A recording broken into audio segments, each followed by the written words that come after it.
but he's making some changes. It looks like he'll have Neighbors, who played really well. I thought he was one of the Blues' best players against Winnipeg on that third line. It looks like Toropchenko will be on that line as well. And then on the fourth line, Vrana and Blais will be with Sundqvist, it appears.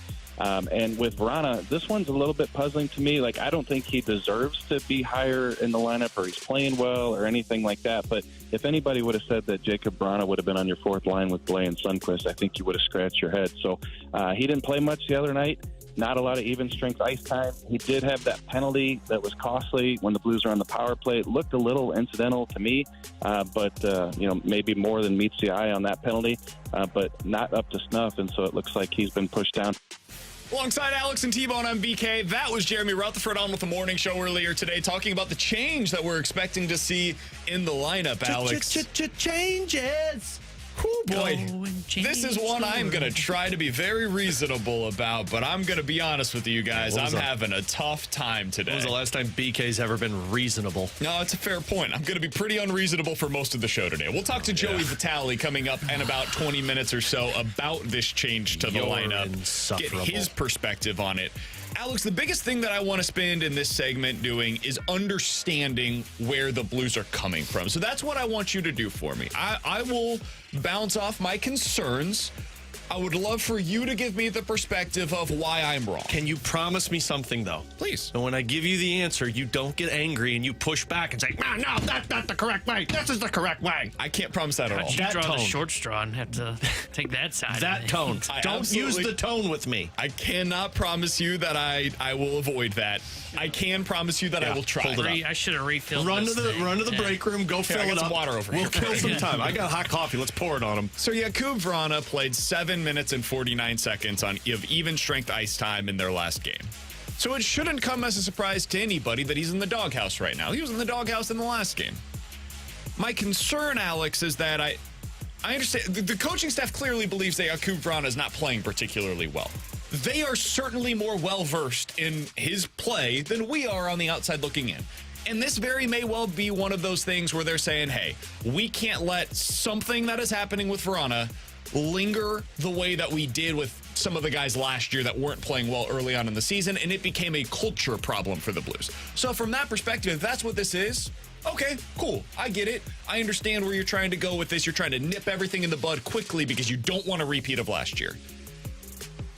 Where I do have a little bit of a question and some concerns is if that's not the case. If they just think, hey, he's not playing that well, we need to get him either out of the lineup entirely where they're going to go 11-7, or put him on the fourth line tonight where he's going to attempt to be somebody that gives you some physicality, I suppose. Okay, well, there was a little bit of tone, but keep going. It's not exactly his game, but whatever. Does he have a hit yet this year? Probably not. Hold on, let me look that up. He does. I don't understand why you're taking him off of the ice while he's trying to find his game. So, Alex, if you were to present the alternative view on this, what would it be? So, Jakub Vrana being a healthy scratch, if that's the route they go, or if they're putting him on the fourth line, it is really hard for me to imagine them playing that guy on the fourth line, because Craig Berube likes to use his fourth line for one thing and one thing only: a physicality line, a tone-setting line. And Vrana's not going to be that. T-Bone asked the question, how many hits does he have? He has 2, and it was in one game. So probably weren't even really hits. If we're going down the path of they go 11-7 or they put Alexandrov in, my only thought as to why they're going about this is what Craig Berube has done in the past with other players that haven't looked right in the system he's trying to do. And that's sit him in the press box for a night so that they can sit next to the coaches and they can talk about what they want to see from him. This is what they did with Robert Thomas in his first season with the Blues. It's what they did with Jordan Kyrou in his first full season with the Blues. He's done this before with guys that aren't particularly up to snuff with what Craig Berube is trying to accomplish. That's the only thought process I can have with this. I didn't think he had an awful game against Winnipeg. We clear, not you, Alex, but like us on the outside, apparently we're missing something with Vrana, because the numbers all tell you he's been okay for the most part, and There's got to be something in his game that the coaching staff doesn't like that they're noticing. I think it's the fact that the shooting's just not what they want it to be. Like, he's got, I think it's 8 shots on goal so far this season, but 4 of those have been on power play, which means now we've got 4 shots on goal, if I read this correctly, at even strength. And if you checked out Jeremy Rutherford's piece on The Athletic, the 2 guys that maintain the most offensive zone time right now, which isn't pretty in itself, is Sammy Blais and Jakub Vrana. And Jakub Vrana's not shooting a lot. So that could be part of it. The other part of it is just when you're playing on that third-line role, you're just not getting that offensive zone time, and they want Vrana to see a bigger picture rather than just tape after the game of what they're trying to accomplish. That's my only thought process of past Craig Berube decisions as to what they're trying to accomplish with Jakub Vrana. Yeah, and I guess that could be it. Vrana so far at 5-on-5 has 5 shots this year. So it's 5. So, for what it's worth, the only forwards that have more than him are Kyrou, Saad, and Neighbors. I think it's more than deserving, by the way, that Jake Neighbors gets moved up. The thing that I'm confused by, I guess would be the best way to put it, is why Toropchenko... Great job on the tone. ...is also moving up to the third line. We just saw this last weekend where Toropchenko was moved up to the second line, so it is a difference there. And by the third period, the Blues said, okay, we can't do this. He's not a top 6 winger. He's somebody that needs to play on the fourth line. And if this is a situation where he just moved up yesterday in practice because they're going to go 11-7, and that's where they had to have him in the lineup as a cool, fine, whatever. But I do find it a little bit strange. All of this just feels off. It all feels off. It feels the fact that this team needs offense and they're sitting one of the guys that we came into the season thinking that was going to drive the offense, that feels off to me. The fact that in the last game, when I didn't think he played overly poorly, at least from my perspective, that felt off to me. There's just a lot of stuff that feels kind of odd about what's going on. But you always say, BK, like, look at their actions, not their words, and look at their actions. If they're desperate for offense, well, they're not showing it. They're not moving guys around. They're keeping Thomas and Kyrou and Saad together. They're keeping Shannon, Kapanen, and Buchnevich together, and they're juggling up the bottom 2 lines. This is why they're giving me kind of Cardinals-y vibes. Good vibrations? No. Picking up good where it was, vibrations. okay, I get it's a smaller sample size, and it's 5 games compared to the Cardinals where it was a month, but there were serious alarm bells that were going off. And what did the Cardinals front office say? Relax. It's going to be fine. I'm getting the same vibes from the Blues where it is, man, this team needs offense. There's no doubt about it. I mean, we read off how historically bad the numbers are through 5 games yesterday. And you're pulling out a guy that we thought that could contribute offensively.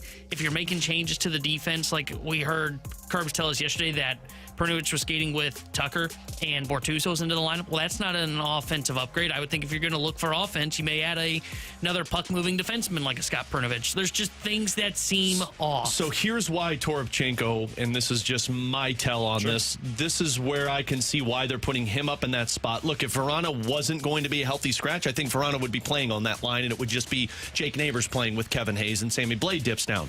The reason Toropchenko is up on that line is if Vrana's not playing tonight and they're going 11-7, you need speed with Kevin Hayes. Kevin Hayes is not fast. Kevin Hayes is good at puck possession, but having Sammy Blais on that line, look, I love Sammy Blais, but Sammy Blais is also slow.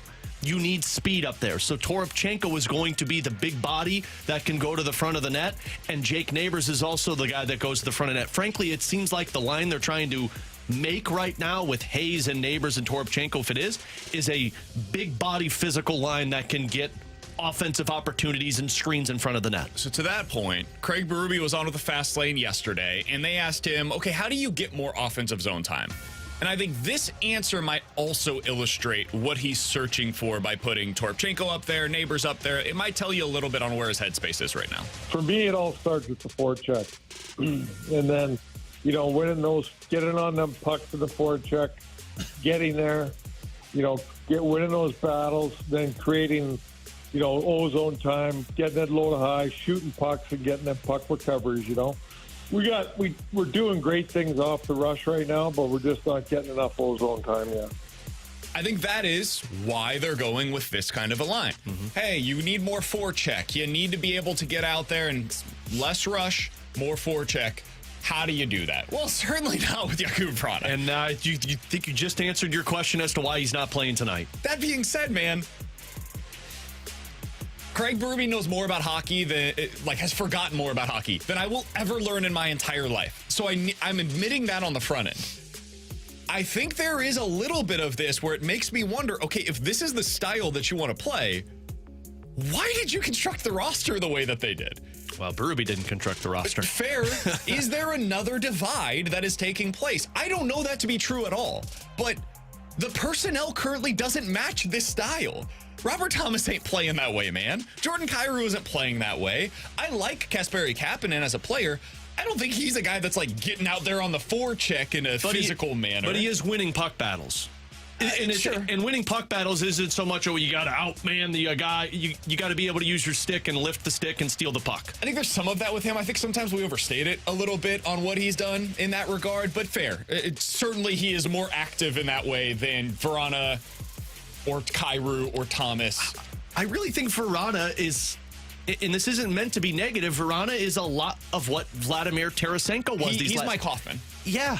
And guys, I hate to break it to you, but we all saw the Mike Hoffman effect with Craig Berube. But you kind of need to win with those players in today's game. Yeah. You have to find a way to make this thing work. But they're one-trick ponies, and those guys are only... But guess what? Guess what that trick is? They put the puck in the net, man. Yeah, but at 5-on-5, not as much as they do on the power play. Fine. But you're not using them on the first power play unit. Well, another mistake. I get that. But you. they're not breaking it up. And until they decide to break up that power play unit, which they're not going to because they just scored a goal in the last game. At some point, you got to find a way to utilize these kinds of players. And if you can't, okay, we've got to adjust the way that we're putting together our team then. If for whatever reason, they're just not going to work in this lineup for this team with this coach, then Army has to adjust. And now you got to go out there and maybe you put Vrana on waivers and you bring up somebody from your minor league system that's going to better suit your needs for the way that this team's going to play this year. Fine, but it is something to me that feels like bigger than just a one game either benching or fourth line demotion. This feels significant, especially to happen, man. We're 5 games into the year and he's benched? But that's why I think it is happening. And I'm going to tinfoil for you if this does go down this way. And look, this could all change. That could have been a practice thing. And then they had coaches meetings yesterday. And we're pulling a little trick on Calgary, are we? I like it. Well, the Ryan Wingo effect, I'm done with the old switcheroos. The last 24 hours, I've had enough of it. But like this could be, if they go down this path of you sit tonight and he's going to be right back in there tomorrow night, and they get that clearer picture to him of what they're trying to accomplish. Yeah, and I hope that ends up being the case. Me and too. If it sends the right message and this thing gets corrected and a week from now we're looking back on this and saying, oh, hot damn. I think he learned exactly what they were looking for. And now Jakub Vrana is playing exactly the style that Berube was asking for. Then, hey, man, more power to him, and credit to Berube. He did it again. He's got that Midas touch where everything turns to gold. If it doesn't, though, and this just ends up with him being the player that he's been his entire career, where he kind of floats in and out of games but does have the production in terms of goal scoring, I will be curious to see what that means long-term for Jakub Vrana's role here in St. Louis. And if that's the case, then Craig Berube, if it doesn't work, you don't get the message across and he's not playing that way, you need to lean into the way that Vrana is playing. If you're Craig Berube, you got to say, okay, if we're not going to get the best of him as a third-line guy who can go win puck battles, we need to put him in a top 6 that could just be a goal scorer and put him on the number 1 power play unit. T-Bone mentioned the Cardinals and how this kind of feels Cardinals-y from this year. The comparison that I would make is actually to the Wilson Contreras situation, where the Cardinals did not adjust to him. They didn't bend towards having an offensive catcher. Instead, they tried to make him into Yadier Molina, basically, and it resulted in everybody butting heads and nobody finding a way to make things work. And by the time that they did, it was already too late. I do have a little bit of a fear of that with Jakub Vrana, where Vrana's playing a certain way, the Blues are playing a certain way. There doesn't seem to be a middle ground from either side right now. And if they aren't able to find that middle ground, then this is just not going to be a pairing that ends up working long term. And I hope that's not the case, because I think he's a super talented player. And if you can extract that talent, and we've talked about it before the season, it could be a 30-goal scorer. And if you don't have that talent, dude, I look at this offense and I get even more concerned than I was previously, because now you have once again taken down some of that ceiling of what the offense can be. For Alex and T-Bone, I'm BK. We'll ask Joey Vitale for his perspective on this coming up in about 15 minutes or so. But next, speaking of switcheroos, yesterday we talked about the Luther Burden effect and how Ryan Wingo is going to be a Tiger. You're really going to have to work on your tone in this segment. Yeah, I know I am, buddy. Longhorns. Today, Ryan Wingo is going to Texas. What the hell happened, man? We'll talk about it next here on 101 ESPN.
With that being said, I'll be committed to the University of Texas.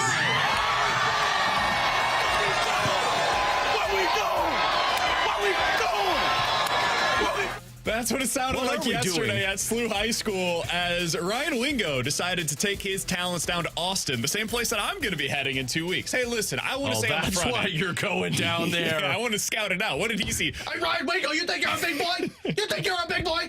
T-Bone heard, hey, who was it that went to Columbus? The kid from Johnny Gaudreau. Johnny Gaudreau said, man, Columbus can't be that nice, but I gotta go find out. And let me tell you, I came back and went, what the hell was this guy doing?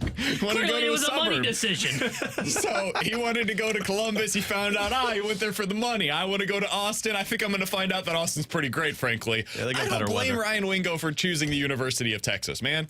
It's one of, the 10 most prestigious universities in America to go play football at. I don't blame anybody that wants to go play there or Miami or Bama, Georgia, Ohio State, Michigan, Oregon. I don't blame these kids for wanting to not play at Mizzou and deciding to take their talents elsewhere. Now, I would love, as a Missouri guy myself, for every single one of the in-state kids to stay home and make Mizzou into a top 10 program in the country. I would love to see that, man, but it's just not feasible. And a lot of these kids wants to go elsewhere, and I don't blame them. I told you guys recently, I was the same way. I wanted to go to TCU, Florida, or Syracuse to get as far away from this state as I possibly could. And then I saw that, hey, I could go to Mizzou for 2 years, that I could go to these other places for 1. The money made the decision for me. I think money makes decisions for a lot of people. So what happened? Why did Ryan Wingo go from yesterday around this time being a Missouri lock to by 4 o'clock me texting you guys and saying, guys, I'm pretty sure he's going to Texas? What changed in that 5-hour stretch? Apparently a lot of things. Here is the 24/7, which is a recruiting network expert who had previously put in a prediction for Ryan Wingo to go to Mizzou. What did he hear day of that changed his opinion on why Ryan Wingo was going to go to Texas? He silently committed to the Longhorns during his visit for the Wyoming game. And then the Longhorns in the end were able to hold off a strong run by Missouri, the in-state poll. He took 2 visits to campus, also saw them play on a neutral site. But he fell in love with Texas during his official visit in the summer. Again, gave the silent commitment for Wyoming game, and then had to hold on. I thought he was going to Missouri till this morning when the Wingo camp reached out to me very early and told me there was a change. All right, so there you go. Something changed overnight, apparently.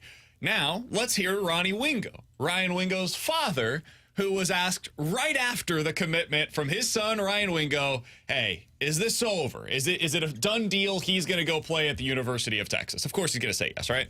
Signing day, December the 20th. You never know what can happen. Signing day, December the 20th. You just never know what can happen by then. Signing days So you're saying you'll still accept Mizzou's recruitment? Yes, sir. That audio is courtesy of Channel 5. That voice you heard there, of course, is Frank Cusimano, was live at the scene talking with Ryan Wingo's father afterwards, saying the recruitment very much not over. All right, let's hear from Ryan then. Ryan, the kid that's actually going to go take his talents to Austin, Texas. Do you believe that you are officially signed, sealed, delivered? You're going to Texas? I mean, I obviously accept it, but like I said, I'm locked in with Texas right now, so, it is. I mean, obviously they can recruit me still, but I'm locked in with Texas right now, so. Okay, so we got differing opinions on Ryan, you might want to go tell your dad that. I'll give you my quick sales pitch here, or my elevator pitch on what I think happened. I think Ryan wanted to go to Texas, and I don't blame the kid. I was the same way. I wanted to get away. A lot of kids want to get away from the state of Missouri. He may have a million different reasons as to why that is. Maybe he just doesn't like the weather. He wants to go somewhere that's warm. You can't blame him. I can't blame him on that one. Maybe he went down to Texas, saw that stadium, and said, my God, I just want to wear burnt orange. Saw everybody with the horns up. It's like, hell yeah, brother. Fell in love, right? He probably met Matthew McConaughey and said, I want to hang out with that guy. I can't blame him. He and Bijan Robinson apparently are friends. I want that relationship with him. Did he get to ride in the car with Matthew McConaughey? Probably. Maybe. He just really wants to catch passes from a Manning. I get that too. Yeah. All of these things make sense to me. The problem that I had as a Missouri fan, Alex, and listen, it's the family's prerogative. They can do whatever they want to. The problem that I had with the way that this recruitment went and why I think so many are angry, not just upset, angry at the way that it was presented. I think the family presented it to everybody, including that 24/7 sports reporter that you heard there at the beginning of the segment, as if Ryan was committed to Mizzou and it was just a matter of time before he made it official in public. And then yesterday, everything flipped. And they tell everybody, oh no, something changed. He's actually going to go to Texas. If I had to guess, and this is purely a guess here, speculation by me, informed by some of the stuff that we've read and a lot of stuff where I'm kind of gut reaction.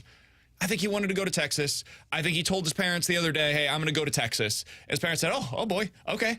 We gotta correct some wrongs here where we told some people that you were going to Missouri. Sounds like you're going to Texas now. Cool. I think the money was right for him at Texas, and I don't blame him for getting all of the money he possibly can. I think the money was right for him at Mizzou. So that's kind of where I fall on this. It sucks. I'm upset as a Missouri fan, but it is what it is. I think the biggest thing that ended up going, the backlash that's coming towards him, is because his family was telling everybody previously he was going to Mizzou. And I don't think that ended up allowing this to be a good look for him personally. Yeah, and it sucks for Ryan Wingo because that's the one that everybody's going to bash on and say, like, oh, he flipped his decision, when in all reality, it probably was somebody behind the scenes that was making that case that he's going to go elsewhere. And Ryan Wingo sounds like his heart has been set on this place since summertime. So it stinks that you're in this position, but this is what NIL does. Like, if you're a family among a high school kid who is a top 5 recruit that's going to be a guy that everybody wants, well, if you're the parent of that, having all of those conversations because the kid cannot, it's pretty obvious that you're going to be trying to make sure that you get the most money possible in circumstances like this. And 20 years ago, this might not have even been a conversation prior to the NIL because it would have been Ryan Wingo wants to go to Texas. Well, guess what? That's where he's going to go unless somebody swoops in and takes him off of his feet. But right now, the money's doing that. Well, we know there would have been money like in a McDonald's bag or something. Like that's how recruiting went back 20 years ago. That's under the table. I don't think it's know changed about as it. much as people are suggesting it has. It's just become more public. Yeah, exactly. And look, I don't blame Ryan Wingo for deciding to go to Texas. Like, this is the pitfalls of recruiting in college football. There are no contracts to where nobody is ever fully guaranteed to be locked into a spot. Until they've actually signed. But he wasn't at that point yet. Right. So, like, as much as people can be upset and say all the reports where he was going to go to Mizzou, man, it don't matter until he puts pen to paper. It really doesn't. It could have been a last-minute change for him. He may have thought he was going to Mizzou up until about 24 hours ago, and then he said, you know what? I do look better in orange. So I have no issues with the way that it was handled. I understand the frustration of how it ended up being reported out there for, oh, he's going to go to Mizzou, he's going to go to Mizzou. Man, it kind of still takes away some of the luster around his announcement yesterday. So I don't care either way. I'm just excited that he's decided, you know what, best place for me is Texas, and I wish him the best of luck at Texas because I've seen him play. He's a hell of a wide receiver. Yeah, I do have a little bit of an issue with the way that it was handled. Everybody can have their own perspective on this, and if you think he was absolutely in the right for everything that took place, that's totally fine, man. For me personally, I think that the misleading of information that took place prior to the announcement, I think led to the backlash. And if you're going to have all of the attention that comes with some of this stuff, and you're going to feed the attention that comes with this stuff, you also then have to deal with the backlash that comes with it. And I think a lot of this came from the family talking to reporters and saying, this is what is going to take place. And so the family basically presented it as if you're a Missouri fan, watch this. This is what's coming your way, right? And then suddenly the rug came out from underneath you, and it's the second time that it's happened with this specific family that over the last 15 years. So I think there's some of that's going through Mizzou fans' minds that have been following recruiting for a long time. But the bigger part of this is just like, he was going to go to Mizzou, and then he didn't, and people are mad. I get it. Don't tweet at the kid. Don't say stupid stuff. Don't be an idiot. Don't be an idiot. Yeah, that's a good way to put it. If you're mad, I get it. But this is the way T-Bone's right, that recruiting goes. Missouri was able to, at the last minute, pull out Williams Nwaneri. It wasn't as last minute as this was, but Williams Nwaneri is coming to Mizzou in large part because of the NIL stuff that they were able to offer. If you're mad at Ryan Wingo for going and taking the NIL package at Texas over Missouri's, hey, man, you are also benefiting from this. So it can go both ways. Weird day yesterday in St. Louis recruiting, but ultimately the answer is Ryan Wingo's going to Texas unless something happens, as his dad said, December that changes 20th. before December 20th. Coming up next, Joey Vitale is going to discuss what the Blues are going to do with the lineup heading into tonight's game, including a potential change on the blue line for them. We'll talk about it next with Joey here on 101 ESPN.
Terry Hendrickson here with a Sports Center update driven by Johnny Londoff Chevrolet and Johnny Londoff Autoplex. Blues back in action tonight as they visit the Calgary Flames. And we'll bring in coverage here on your home of the Blues starting at 7 o'clock with Alex Ferrario and Joey Vitale. Then Joey will join Chris Kerber for Puck Drop at 8. The Sports Center update is driven by Johnny Londoff. Find your road shop 24/7 at londoff.com, londoffAutoplex.com. Are you kidding me?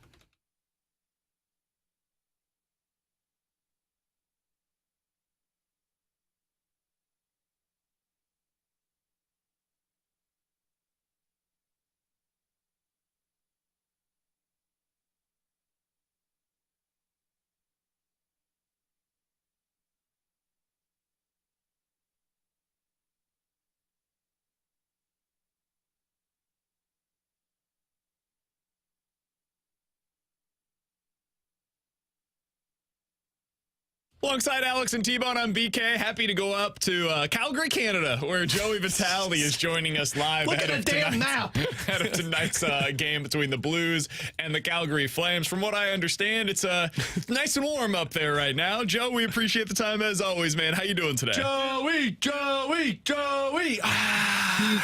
BK, it's Alberta. It's Alberta. That's like saying St. Louis, USA. Come on, man.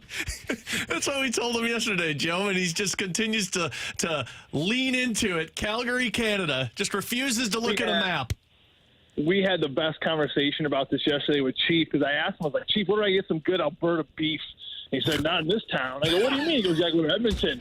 So we started talking about Edmonton, and I just told him how much I despise Canada as a whole, mostly because I'm a very soft individual. I hate the cold weather. The sun doesn't come up till like 9:30. I thought it was the apocalypse this morning. I woke up at 7, got a workout in, came back to my room, made a cup of coffee, and it's like pitch black. It's like 8:45. It's like, son, what are you doing? Wake up, please.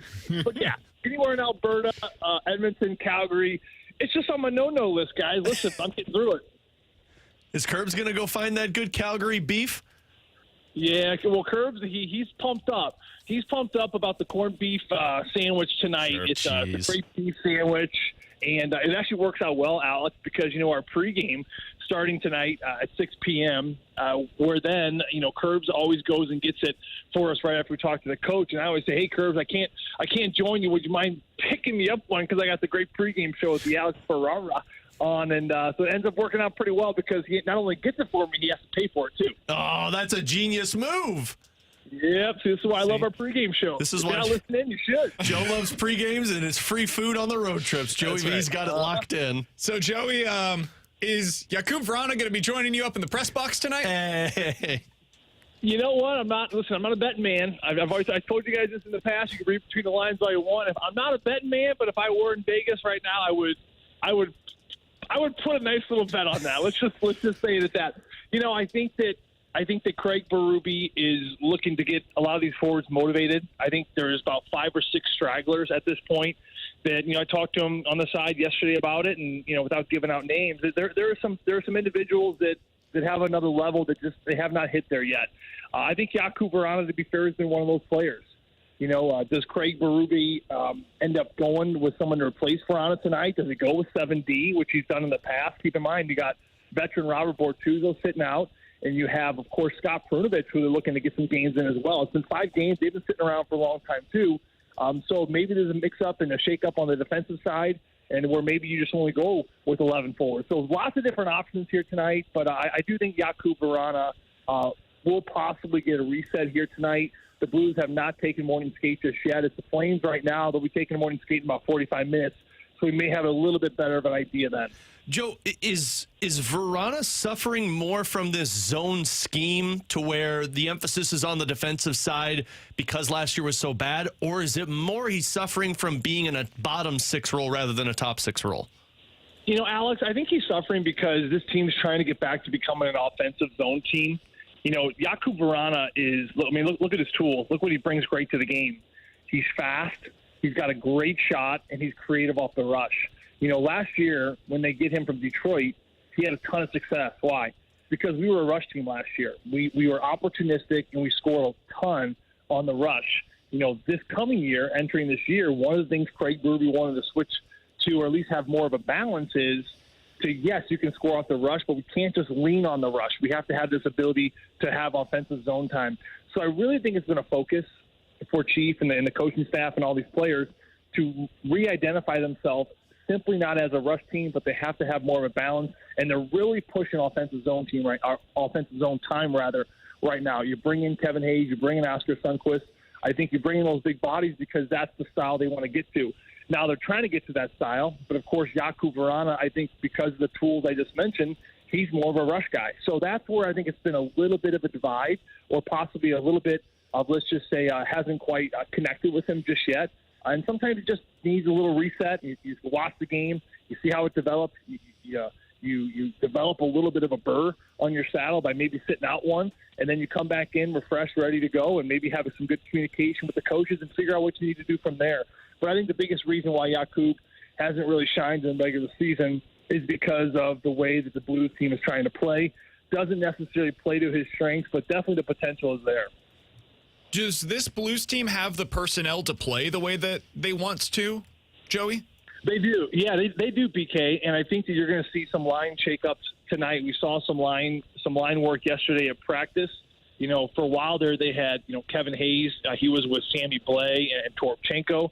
I think that, or maybe it was, I'm trying to think now. It was Jake Neighbors as well. So I think that bottom six is going to get shaken up here a little bit. I think that they're looking to get Kevin Hayes going. I think they have the personnel. I just don't think they have the right chemistry just yet. We saw a little bit of Hayes and Toropchenko with Sammy Blais last game. The way it finished, they played a couple shifts together, and they actually had some really good offensive zone time. So to answer your question, they do have the personnel to do it. I just don't know if they found essentially the right connections or the right groupings or the trios just yet. And this is why you play a season, and it's a long season. In this first 10-game segment, they're going to look to try to find that here tonight. And I do think we're going to see a massive shakeup in the personnel and trying to find that chemistry, because the bodies are the right bodies. It's just a matter about putting them with the right gentlemen out there where it all works out. Joe, if we go down the hypothetical path, and we'll find out once the lines actually go in action, but if Perunovic does get in, what do you expect his role is? Well, I think that, Scott Perunovic, what he does really well is he's a puck mover, and he's got to move the puck very well. His power play time is going to be limited. Yeah, you'll probably see him on that second unit. But listen, I mean, the way some of these games are shaken out, the second power play unit doesn't get much time. Even when the other team has penalties, which we saw in Winnipeg the other night, sometimes the second power play unit, Alex, only goes out there 35, 40 seconds, maybe 25, 30, depending on how long that first unit can go. So I really wouldn't expect too much from him from a power play standpoint. Of course, with Torrey Krug being on that top power play, I think they're going to keep that as is. So you look at 5-on-5, and his minutes are going to be managed, especially if they end up going with 7D. So you have to go out there, and you have to just manage the puck extremely well, and you got to make that simple play. I think for a young player like Scott, he's dealt with a lot of injuries. He has his whole life, he's been very creative. He has loved making that fancy play. He has loved kind of making a move to get out of trouble. I think for a young player, Mike and Ryan, we used to talk about this all the time. For a young player, keep it simple. Kiss it, man. KISS. Keep it simple, stupid. Just keep it simple. Move the puck. Make that good, just 5-6 foot pass. Get out of trouble. Get out of your zone, and retreat after 30 seconds. Get off the ice and just get reset for the next one. I think the more he does that, the more trust will be earned from Mike Weber, who's kind of running the lines and kind of getting a good scope on who's going and who's not. Because this team right now, one thing that's been consistent for the 5 games we've seen, there's been some defensive zone time where the Blues have spent a lot of time in the D zone. And I think that to have a defenseman back there that can anticipate very well, which Scott does very well for such a young kid, anticipates well, finds the puck, and is able to get out with that first pass to get this team out of trouble and out of the zone. To me, that would be a huge benefit and definitely a great expectation for him here tonight if he ends up getting in. As Michael Scott always said, Joe, keep it simple, stupid. Great advice, but always hurts my feelings.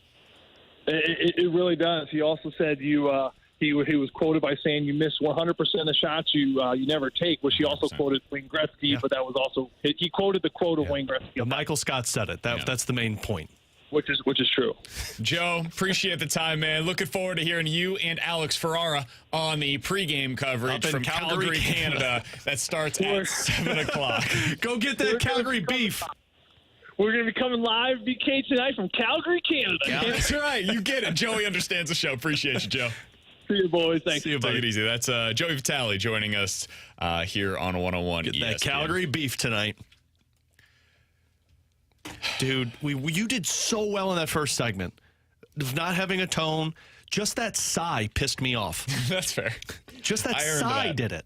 So, can I tell you something that's kind of chapping my ass a little bit? And he after that whispered it in my conversation? ear You should while I'm probably trying go- to listen to Joe. You should probably go get chapstick then. I actually went and bought some this morning. Yeah, we'll put it on your rear end. So, man, I wanted to say the other word, but I didn't know if I could. FCC rules. no, you know. that's right. So if you're gonna play Scott Perunovich, just put him on the power play.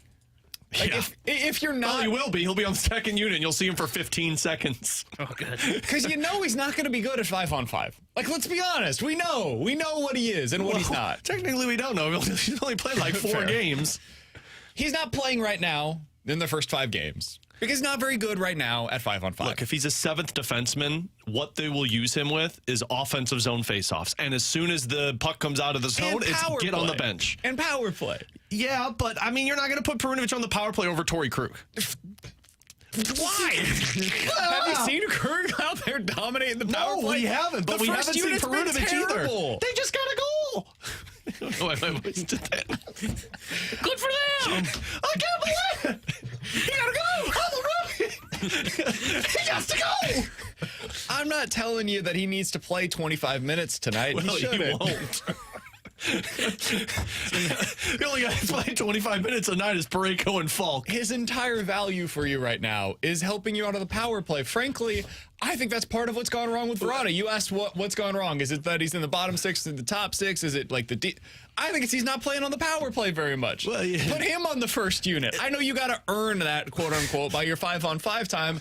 But if you're going to try to get the most out of these guys that are offensive-minded weapons, then put them in offensive-minded positions. And the place that you can do that where it's a guaranteed they're going to get offensive zone time, for the most part, maybe not for this team, for most, is by putting them in on the power play. And for Scott Perunovich, you talked about giving him offensive zone face-offs. Well, that's one place. I'm totally with you. You absolutely should do that. The other place where you can do it is on the power play. And so, like, we don't know. They may end up putting him on the first unit, going out into practice. I doubt it. I think Joey probably has a pretty good idea of what he's talking about here. It just chat me a little bit. Yeah, I could tell, buddy. The main... Just mad they're losing, man. I know. The main reason we've suffered through a lot these last 6 months. The main reason that you're throwing him in here is because you're trying to get your defensemen more involved on the offense. And Tyler Tucker has not been doing that. Bobby Bortz, let's go. Bobby Ortuzzo, we like to call him here in St. Louis. So I'm actually happy he's getting in there. He's going to play the role that Tyler Tucker plays, just to be able to move the puck a little bit easier out of the zone. He and Marco Scandella are the size that Craig Berube likes to have. And I think he's going to do, I hope, that he gets in on the PK over Torrey Krug. And what, Bortuzzo? Yes. Wow. Oh, yeah, that's a good point. I thought you meant power play, and I'm like, wait a minute. What will happen is you're going to have Perunovich on those offensive zone faceoffs to try and get more involved offensively, but then as soon as it goes the other way, it's going to be flipping him for the defensive guy. Scott, get off the ice! That's what this is going to be. But you're hoping that he can get more puck possession. He can keep the puck alive in the offensive zone, and he can lead some rushes up the ice rather than missing out on They that. don't want to play that way, obviously. 314-399-9646 is the Air Comfort Service text line. I hate both of you. You know what's funny? I actually think they're probably going to win this game. Oh, no. Well, No. Because nothing about it makes any sense to me. if there's one team that's been hockey analyst, if there's one team that's been worse than the Blues this season, it's been this Calgary Flames team. I hope if they're doing this in 11-7, and we've had all these conversations, they're going like 7-2 tonight. I don't see first off the ice as Joel Hofer. No offense to Hofer. Oh, he's playing. I guarantee you. I'll guarantee you he's going to play this Play one. him tomorrow. Yeah. Play him tomorrow. No, you're going to play him in this one, and you put Bennington in against Friday on Vancouver. Why? Well, I shouldn't guarantee it. Wait, really? I would lean more towards Hofer playing in this one over Bennington. Might be why Calgary's favored in this one. Could be. Minus 184. But I could see the other side of this, too, because if you play Bennington in this one, then Hofer plays tomorrow, and Bennington's off for like 5 days. But that's why I would lean more towards Hofer playing in this one, because I don't think you want Bennington to be off for 5 straight days. You sit him in this one, you play Friday, you're off for 3. Play And him then in you the back-to-back. Questions and answers next. Oh.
KBK 314-399-9646 is the Air Comfort Service text line for questions and answers. Let's start out with this from the 314. Guys, please give me an NFL trade that you think would change a team's Super Bowl odds. Is there any that immediately comes to mind? I heard one earlier today, Alex, that I'm curious your thoughts on. Somebody said if the Ravens traded for Saquon Barkley, it would make them one of the Super Bowl favorites this year. I saw that one, and then I saw the Ravens trade for Danielle Hunter from the Vikings. Apparently he's not available. Everybody should be available on that damn team. Yeah. I like that one, though. The one that I saw with Saquon Barkley was to Miami. And Derrick Henry go to the Cleveland Browns, which that doesn't do anything for Cleveland because their quarterback's a little bit of a whiner.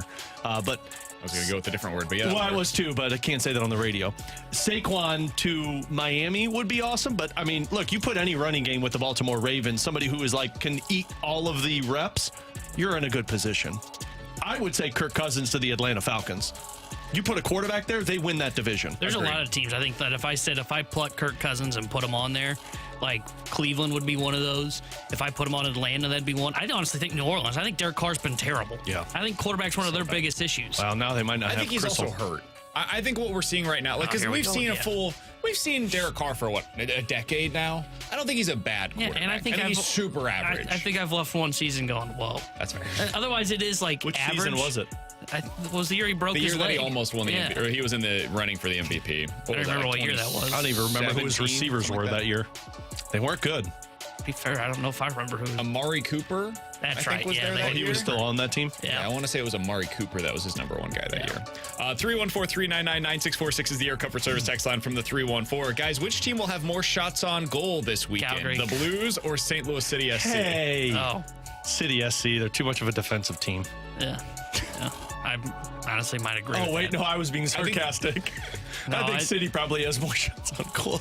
I mean, they would have to get like 20, which would be insane, but like they've beat the crap out of Sporting KC before, so I could totally see them putting 20 on goal. It's going to be the Blues because, look, if they're doing a healthy scratch to Jakub Vrana tonight, if that's the route they go, like they are sending a note to the team like, look, we're not messing around this season, guys. You need to start pursuing the puck and making some offensive opportunities. We're just going to see like a conga line out of that press box. Joey said like 5-6 forwards haven't been engaged. So like, who goes up there tomorrow? Is it Robert's turn? Who would be the next one up? Alex, you're our hockey expert. Alex, I wouldn't be up there. I'm always engaged on pregame. First community pregame, which starts at 7 o'clock tonight, myself and Joe Vitale. Man, that's probably. Man, he said 5 or 6 forwards. I didn't hear him say that. He did? 5 or 6? Well, I mean, if you're going off of. You want me to go? No, I was going to say. I don't want to get you in trouble. No. If you're going off of. Who's going to get mad at me? If I'm going off of production, it would be Robert Thomas. But, like, you're not going to sit your top centerman. Like, he's going to have to fight through it. You want to talk about a message sent to the team. Yeah. Kevin Hayes might be one of them. From my own eyes, and I am untrained, but my own eyes, guys that I think have underperformed relative to expectation in your forward group. Robert Thomas, Sammy Blais, Jakub Vrana, Kevin Hayes. Are you looking at the plus minus and deciding this? Braden Shin, Pavel Buchnevich. Yeah. I agree with all that. You're not sitting the captain. Booch has been injured, so I'm not worried about that Shin one. is less so than the other guys that I said. Shin does a lot more. Hayes is one of them, but here's the thing: like for people that are angry about Hayes being slow, what did you expect? Like the Roadrunner to be on this team when they acquired him? Like this guy has never been fast, but watch him play. You can't get the puck away from him.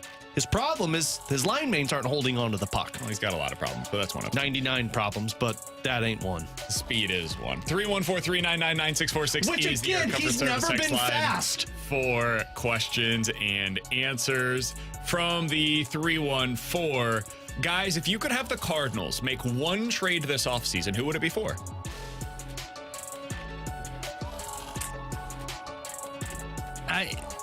Julio Rodriguez from Ronald Acuna Jr. from the Atlanta Braves.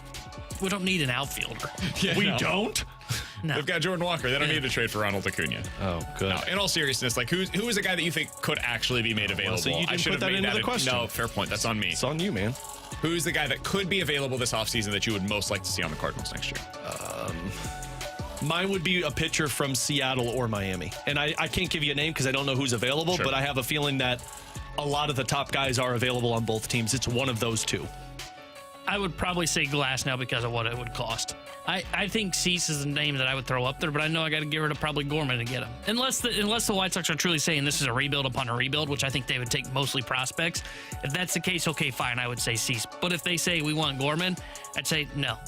I'd go get Glass now. And I know that there is the chance that he only starts 15, 20 games, but he's dominant in those 15 to 20 games. And I love his stuff. Move. Yeah, Very much like, so. hey, if this works out for us, we've got an ace. There is no questioning whether or not he has ace stuff when he's on the field. He's just not on the field very often. Luis Robert would be nice. And I will say this too with the Cease idea. I know a lot of people will look at his numbers and go, ugh, look at what happened last year. I would go, can Dusty Blake fix him? And considering... And then the text line was like, no. Yeah. But considering he was able to help Steven Matz and Jordan Hicks get everything righted this year, I'm one of those that would feel more optimistic of if you brought Dylan Cease here, the Cardinals could find something that they can unlock and get him back closer to that Cy Young caliber year. I think given the cost and given the potential, I would probably say Edward Cabrera would be my number one at this point. In terms of the trade targets, I'm assuming they go out to the free agency market and add the top two starters, and then Cabrera is the guy that's kind of the cherry on the top of the sundae. I think Cabrera makes a lot of sense for this team in terms of what he can bring, how he projects, the cost that it would be. I don't think it would be exorbitant. He's the guy that I think I'm circling. Brian Wu would be up there, same reasons, but if you could get Edward Cabrera for cheaper, I think that would be the guy that I would probably circle in this regard. I'm just not in on Cabrera because he walks the world. It's fair. And that would be my one concern because that is something that I'm sure Miami has worked with Edward Cabrera on fixing. Sure. And it hasn't been fixed yet. And it's been 3 years. Yeah, it's a real concern. It is. As a number 5 starter, though, the strikeout stuff gets me excited, and you hope that he ends up getting a little better when it comes to the command. With Alex and T-Bone, I'm BK. Coming up in about 15 minutes or so, it is T-Bone's favorite segment of the week, segment we like to call Believe It or Not. Yeah. If you guys have any suggestions, get them in now on the Air Comfort Service text line at 314-399-9646. But coming up next, how do the Cardinals compare to these World Series teams? We're going to go position by position to talk about that next here on 101 ESPN.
Alex and T-Bone on BK. MLB.com put together an interesting list, Alex, overnight of the position-by-position breakdown on who they would take. Rangers versus the Diamondbacks. Who's better at each position? Did you almost forget who the other team was in the World Series? They're in the World Series. I forgot they're there. I don't blame you, buddy. I wanted to make this incorporate the Cardinals. Let's go through position by position on where the Cardinals stack up against the Rangers and who's the other team? Diamondbacks, who are currently playing in the World Series. You guys cool with that? No.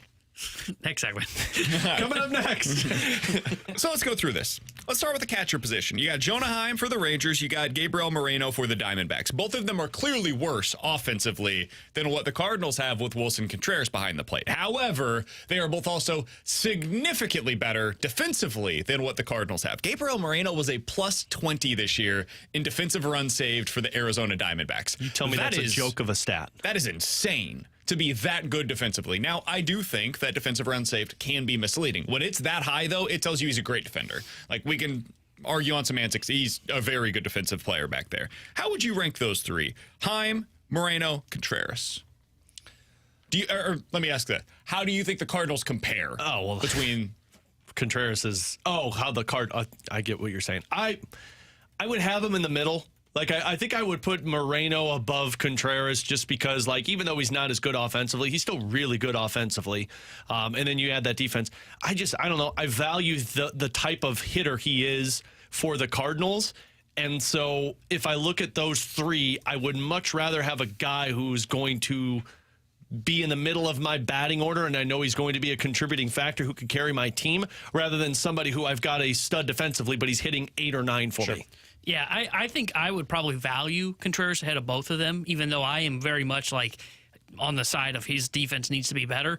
But he is a clear number 4, number 5 hitter for you in your lineup. And when you saw him at his best this year, he's one of the best, if not the best, offensive catcher in the league. So I actually would side with him. I actually think the Cardinals, though, like if you ask them this question, they would probably go, yeah, he's third. And we got to look to improve upon that potentially. Yeah. Hence Yadier Molina being brought in. Exactly. I think I would go Gabriel Moreno as my number 1 choice here because of what he does defensively, because I've really liked what I've seen from him offensively in the postseason. I know of the threes, he was the worst hitter this season during the regular season. I think if you're just talking now and long term, I think Gabriel Moreno would be number 1 for me, but I think it's mostly a wash. It just depends on what your flavor of ice cream is. Do you like chocolate? Do you like vanilla? Do you like Neapolitan? Depending on what you like, you're going to choose a different guy in this regard. First base, Goldie, Lau, Walker. These are all really good players. I would personally go still Paul Goldschmidt. Yeah, I don't know if any of those other two guys are MVP caliber players, and I know Paul Goldschmidt is an MVP caliber player. 100% with you guys sweeping. We don't have to spend much time there. All right, Gorman, Semien, and Marte is the second base spot. This is maybe the most interesting of them. This is tough. I would take Marte first because he's just so versatile and you could use him everywhere, and he's a power hitter, he's a contact hitter, he's fast. I would take Marte first. I would take Gorman over Semien, though. See, that's funny because I would actually go Semien as my top option between these three because of how great he is defensively, and he's also a really good player offensively as well. He's old. He is, definitely. Long term, if you were asking me which of these guys would you rather have on your team for the next 5? Marte. For me, I would take Gorman 1 in that regard. But if I'm talking about just for this year or next, I would probably take Semien. Yeah, I would too. I mean, he's a guy that's consistent for the most part. And when you look at Marte has not been very consistent. And he deals with injuries in his past as well. I would probably go Semien 1, and that guy can play. I mean, the last 3 years, 162 games, 161 games, 162 games. Yep. Like, he plays every single day. So I would probably take him 1, and I would probably go Gorman 2. Shortstop, Wynn versus Seager and Perdomo. This is pretty easy, guys. Seager. Yeah, this is Seager, and frankly, I think I would Who do you put it to, though? I would take Perdomo. Because if we're being honest, I wonder if like you would hope that Wynn could become Perdomo. Yeah. Because Perdomo's very good defensively, but is bad. I mean, he got off to a hot start and made an All-Star game, but he really tailed off in the second half. Yeah, I think that's probably mostly a wash. It depends on what you think the upside is for Wynn. If you think Mason Wynn's going to hit for power at the major league level, then you probably take Wynn. If you don't, then I could see it being basically they're one and the same. Yeah, and I would put Perdomo just because I don't know if Wynn's going to be able to hit for power, and I know for a fact that Perdomo just had a .250 batting average this season. Third base, Josh Young, who's been really good for the Rangers this season. Longoria is kind of like the fill-in there. They go with a couple of different guys with the Diamondbacks at third, and then Nolan Arenado. Guys, I know it was a down year. I'm taking Nolan Arenado. Yeah, I'm taking Nolan Arenado. Same. Outfield. Let's go left field first. Nootbaar, Evan Carter, and Lourdes Gurriel Jr.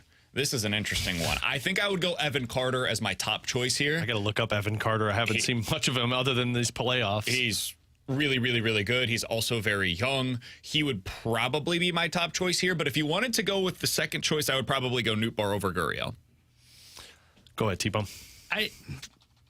I would actually probably lean Nootbaar over both of them. Wow, okay. Just because, Evan White's it's a small sample size. Carter's been very good. Size. He had 75 plate appearances. So, this could just be one of those where it was a rookie that came up, got really hot, and then we don't know about next year. I would probably lean towards Nootbaar. He's also batting 300 with an OPS over 900 in the postseason as well. I think I would go Nootbaar 1, Carter 2, and Gurriel 3. Sure. I like the pop of Gurriel, but I hope that Nootbaar... He's a clear third. Yeah, I hope Nootbaar can provide me what Gurriel does with a better batting average. And Evan Carter, it's just I haven't seen it for more than 1 year. Center field, Edman versus Thomas and Tavares. I think these are all three basically the same. Yeah. They're all defensive-minded center fielders. I actually think I would probably go with Edman because he is a better bat than either Thomas or Tavares long-term. He's so inconsistent, though, but all of these guys are. And I would give the edge to... a couple of these guys above Edman just because of the defense. I know he looked good out in center field, but we've talked about the arm with these center fielders. Sure. And I just think the way that they played the position a lot longer, so I would probably have Edman third. I think I would probably go Edman third as well. I could hear the argument for second. I probably would take Tavares first. Tavares is the one. I think he's the better defender overall, and he not only can he track down baseballs, but he's got an arm as well. You guys know I love me some Alec Thomas, so I'm not going to argue with you there whatsoever. Outfielder in right. Oof. Don't say it. Don't say it. Jordan Walker, Adolis Garcia, Corbin Carroll. Corbin Carroll is clear-cut the number one option here. What? The former Cardinal is clear-cut number one. Who would you go to? I think I would do Adolis. I love Jordan Walker, but this guy, it's not like this is just the first year where we're seeing Adolis Garcia do this. First time we're seeing him do it on this stage, but this has been 3 straight years where this guy just continues to mash. And I know Jordan Walker could be this guy, but if you're asking me right now, I'm going to go with the sure thing. Am I a complete homer if I say I would take Jordan Walker? He's not as good defensively, but I think next year offensively, it wouldn't surprise me at all if Jordan Walker is better. Next year, my opinion could be changed if I see it. If you're telling me right now, for next year, who would you rather have, Adolis Garcia or Jordan Walker? I think I'm taking Jordan Walker. And that's even if the contract ended next year for both of them, I think I would take Walker. The defense, though, is a real factor in favor of Adolis Garcia. Yeah, and I don't know if Walker will ever mold into being. He had 39 home runs this year. I don't know if Walker will ever mold into being. But Walker also is going to have a much better batting average and on-base percentage. But until I see it, I can't take that right now. He already has a better batting average and on-base percentage. Yeah, I'm actually shocked that you were so candid in quick with Carroll. Corbin Carroll. I was too. Carroll is definitely better than Adolis Garcia. That part I agree with. I was with Walker because I think Corbin Carroll, outside of the stolen bases, would it shock you if I said 25 homers, 76 RBIs, and an 868 OPS for Walker next year? No, but I just watched Carroll do that. He hit 25 homers as a rookie and was one of the best players in baseball. By the way, he's also excellent defensively, and we kind of moved over this, but also stole 55 bases. I know. I said that's the thing that separates him. Yeah, I think everything separates him. I think he's one of the 10 best players in the sport already. I would take Corbin Carroll. I think Walker can get close to closing that gap on Carroll. If you think that, then I'm taking Walker over just about everybody else that we talked about so far. I think right now, yes, the answer would be he's probably third. But again, if we said in the next 5 years, I don't think it's that much. The stolen bases are the biggest difference between Carroll and Walker. But I think the defense is going to get there for Walker. Not so much to the level of Carroll, so yes, I would agree with that. But I don't think it's going to be as lopsided as it right now. I know, but I said in 5 years. I'm projecting 5 years. Okay, right now. 5 years from now. Well, 5 years from now, I think all of my answers are probably going to change. Sure. But if we're doing that 5 years from now, that I would say it would be Carroll, Walker, and then Garcia. Oh, see, I would go Walker, Carroll, Garcia. Because I think Walker can do what Carroll did in terms of the base stealing and the defense, and I think he's got more power. I think we're underselling how amazing Corbin Carroll is, man. He's so good. I think he's good. Don't get me wrong. I think he's good. I think Walker is too, though. I'm very confident that Jordan Walker can really close this gap on Corbin Carroll. I think Corbin Carroll could win the MVP next year is what I'm saying. I think he is. I think Corbin Carroll was in the running for MVP this year at one point, and then it fell off a bit offensively. He was still 30% above average. I think that offense can be Jordan Walker, though. I think there was so much focus from him of being a good defender and fixing his issues. Why do you hate Walker, man? Like, come on. I love Jordan He Walker. picked him, and he was the homer. I think Jordan Walker, I would have him over Adolis Garcia. But that right now I think is what we're we talked about. overselling what Adolis Garcia did this year overall. He hit 40 damn home runs. I know, and we're talking about it with Nolan Gorman of what does that mean? Like, if you're homer, strikeout, don't ever walk, don't have a high on base percentage, don't have a good batting average, like, I do think there is real value in what he's doing. But Garcia got to 40 home runs multiple times, where Gorman has gotten, what, to 25? Sure. If you're striking out 33% of the time, you have to hit 40 home runs to make up for that. And if you don't, if there's any regression whatsoever in his power next year, he is going to come back down to earth in a huge way. Again, I really like Adolis Garcia. I think he's a great player. We're talking about 3 guys that are amazing in this category right here in right field. Like, if you told me I can have Adolis Garcia or Evan Carter, Lourdes Gurriel, Newt, Edmund, Thomas, Taveras, I'm taking Garcia over all of those other outfielders that we've discussed so far. In this category, though, when I'm having to put him up against a guy that I think could win the MVP next year in Corbin Carroll, a guy that we've talked about could eventually win an MVP in Jordan Walker, I'm having Adolis Garcia third. I agree with that. I do agree with that. I was just a little shocked by the Carroll's by far clearer better than Walker. Now, I get it this year. But and I'm talking about right now. Yeah, that's get what I was that doing it right based now. on. I was looking more so like, I understand we were looking at the right now, but I think there is a chance that Walker really closes that gap, and I think it starts next year. That'd be huge for the Cardinals. Because I think defensively he is going to be better next year. I think he is going to be, at minimum, an average right fielder. And if that's the case, his bat, I think, is going to propel himself up. I wouldn't be shocked if he's hitting in the top 5 of the lineup at some point next year, because he earns the right to be doing it. I mean, his power, I think, is going to come more so to where he could hit 25 home runs next year. All right, and the final thing here, DH. Donovan versus Garver and Pham. We're all on Garver, right? Yeah. He's the best hitter of this bunch. Yeah. I would have Donovan second. He's clearly over Tommy Pham, but I would have Garver at number 1 on this list. We have the Cardinals with 4. We had the Rangers with 3. And we had the Diamondbacks with 2. Cardinals match up head-to-head with these teams that are playing in the World Series pitching when it comes to their lineup. That is why we talk so much about what they can do this offseason when it comes to their pitching. And by the way, one of those that we didn't pick for the Cardinals was second base, and that is where you have Nolan Gorman right now. Gorman, though, is not far behind those other guys. He is not at the same level as Marcus Semien or Ketel Marte, but the fact that you have somebody that can be in the conversation with those guys matters, and that is why I would not want to trade him going into this offseason. I think we did this all wrong. How does Contreras compare against those DHs? How does Kisner compare against those catchers? And how does Buddy Kennedy compare to those second basemen? Because we're trading Gorman.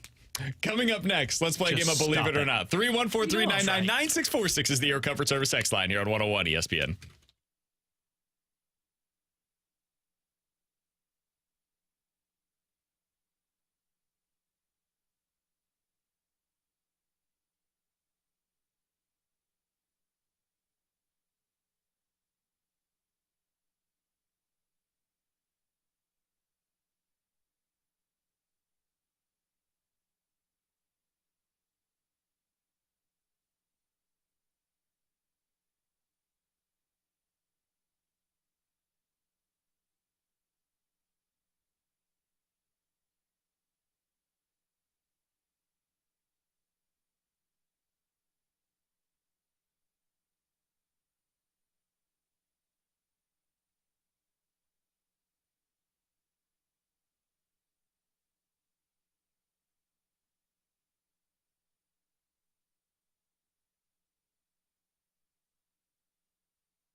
Oh, yeah. This feels good. I'm feeling it today, boys. I was jamming to this song my way back from my road trip yesterday. Just sing.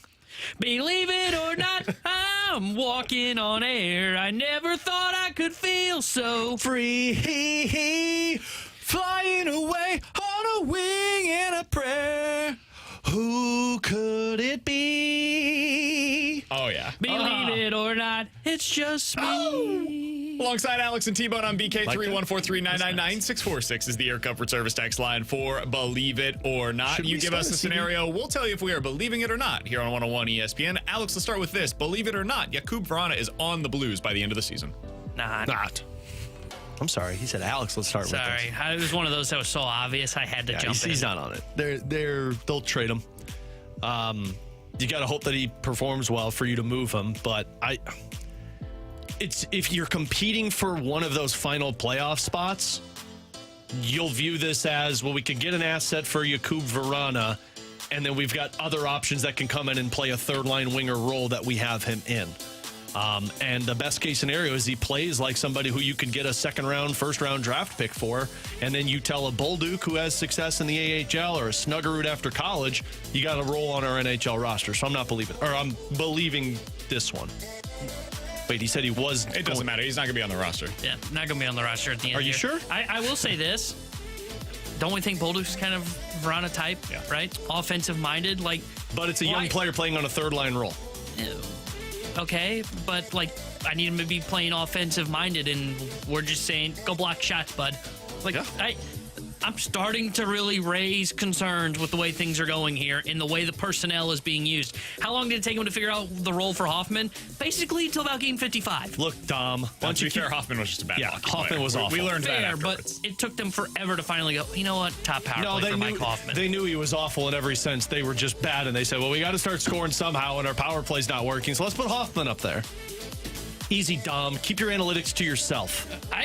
All I'm saying is right now they're looking like the team I thought they would be. By the way, I want to say this. I'm starting to distance myself from the nerds. I'm getting annoyed by analytics. Are they going too far? They've gone too far. These numbers are getting out of hand. Did you guys see the latest one from ESPN yesterday? This is an aside, but they've put out this new model for wide receivers where they're trying to tell you that Tyreek Hill doesn't get open very often and isn't very good after the catch. All right, I'm done. That's enough for me. You complained about this yesterday.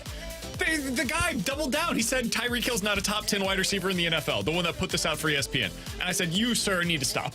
You're making yourself look worse. All right, Alex, what do you got? Believe it or not, fellas, I'm going to go to a City question here. Believe it or not, City loses one match against KC. No. Now, I'm not up to date with MLS playoff format. You're right, they are 3 playing games. Yeah. Yes. Best of 3. Best of 3, okay. I'm not going to believe this either. I think they sweep Kansas City. They are just clearly a better team, in my opinion. And I know Kansas City's the team that got hot and got into the playoffs. St. Louis City SC knows what they need to do and knows how to get the job done. So I think they sweep Sporting KC. I'm not really even concerned about it. I think this is, by the way, best case scenario for MLS and for St. Louis. For them to have the season that they did and then to get into the playoffs, hosting this series, and to play against Sporting KC, where you do have this natural geographical rivalry that can now start to bud, that's pretty cool, man. That's good for everybody involved, and I also think City's just gonna romp them in this series. So romp them. They won 2 out of the 3 games, and both of the games that they won handily. It was like 4-1, I think, in both games, both matches. Excuse me. Soccer people get mad. By the way, if they somehow lose this series, it would become a disappointment. Yeah. Like a huge disappointment. The season would have been a success, but the way that it ended absolutely would have been disappointing. Yeah. Guys, believe it or not, we just did the comparing the positions of the World Series teams to the Cardinals. Believe it or not, the Cardinals rotation will be viewed better than the Rangers and the Diamondbacks next year. Not better than the Rangers. Not better than the Diamondbacks. Think it could be better than the Diamondbacks. Not what I've seen with our boy Fat and Merrill and Kelly. Or not Merrill and Kelly. Merrill, Kelly, and Zach Allen. fine. How did you mess up every single one of the names that you just said? Oh for 3. No, I got Zach Allen right. I just said Merrill and Kelly. Include him the first time. Yeah, it was Merrill and Kelly. I got Fat Merrill and Kelly. What a great law firm, by the way. Merrill doesn't play for him, man. Fat Merrill and Kelly. Those 3. Is this another LLC? Yeah, it's a great Fat LLC. Merrill and Hold on, Kelly I got to change my fantasy football team name again to Fat. I feel like that's a restaurant down Kelly. in New Orleans. Fat Merrill and Kelly. Yep, LLC. But they've got an apostrophe S at the end. Fat Merrill and Kelly. But you're not going to outperform Fat Merrill Kelly. You're not doing it. You're not doing it. I know it's fought. I just like it. I like it. It's also Merrill Kelly, one person. I know it's Merrill Kelly, damn it. And then Zach and Gallon. Gallin. Who would you rather have? Guyan. Never mind. I just remembered they're going to get DeGrom back. Yeah, I'm not going to believe this. At first, I was like, who would you rather have in the regular DeGrom season? and Scherzer. And you're like, hey, couldn't No, man. No, I don't think so. On top of having John Gray and Nate Eovaldi, like, oh, yeah. I was going to say, who would you rather have? Go ahead. Who would you rather have in the regular season? Brandon Pfaadt. Jordan Montgomery, Nathan Eovaldi, or Aaron Nola, Sonny Gray? I don't know if Montgomery's going to be there, but I think there's a chance he resigns there. They That's have to resign him because if he of does, he's going to be Strasburger. their number 5 starter. That's amazing. So who would I rather have? DeGrom and Montgomery versus who? No, Montgomery and Eovaldi versus Nola and Gray. I think it's a push. Yeah, I was going to say, I'd go push. Probably Nola and Gray. Like, if I was going to lean one direction or the other, probably Nola Gray. My worry with Jordan Montgomery is he's throwing everything at this season because you know you're going to get paid, and then it falls apart. But this is the same guy he's been for 2 years now. Yeah. I think Montgomery is a really good number 2. Like, I don't view Montgomery all that dissimilar to the way that I view Sonny Gray. If he's the number 1 starter on your team, you probably need to upgrade. If he's the number 2 guy, though, I think we've seen that's fine. You can get to the World Series clearly with him as your second best starter in the rotation. I don't know that it's going to be something that the Cardinals consider at this point because they want to change. So if I can have the equivalent of that, which I view Sonny Gray as, go get him. T-Bone, you could just win. 314-399-9646 is the Air Comfort Service text line for Believe It or Not. Believe it or not, Torrey Krug gets his first point of the season tonight. YOLO, I'll believe it. It'll be on the power play. No. I'm as low can be on this Blues team. He'll get it on the penalty kill. I know, tonight. buddy. No. What? Hopefully he's not playing. Hey, Bortuzzo's in, man. He ain't They may playing the not penalty score kill. What? Scandella and Tucker have been playing. And because they'd rather have Krug out there than Tucker. The Bortuzzo's in for Tucker. I think you'd rather have Bortuzzo over Torrey Krug on your penalty kill. That's fair. Hey, I'll give credit to Torrey Krug, man. He's been blocking shots on the penalty kill. 314-399-9646 is the Air Comfort Service text line for Believe It or Not. Believe it or not, Ryan Wingo still ends up at Mizzou. Not. This ain't happening. Move question. on. Believe it or not, the Detroit Lions finish no lower than second place in the NFC. They finish as a top 2 seed in the NFC this year. I'll believe this one.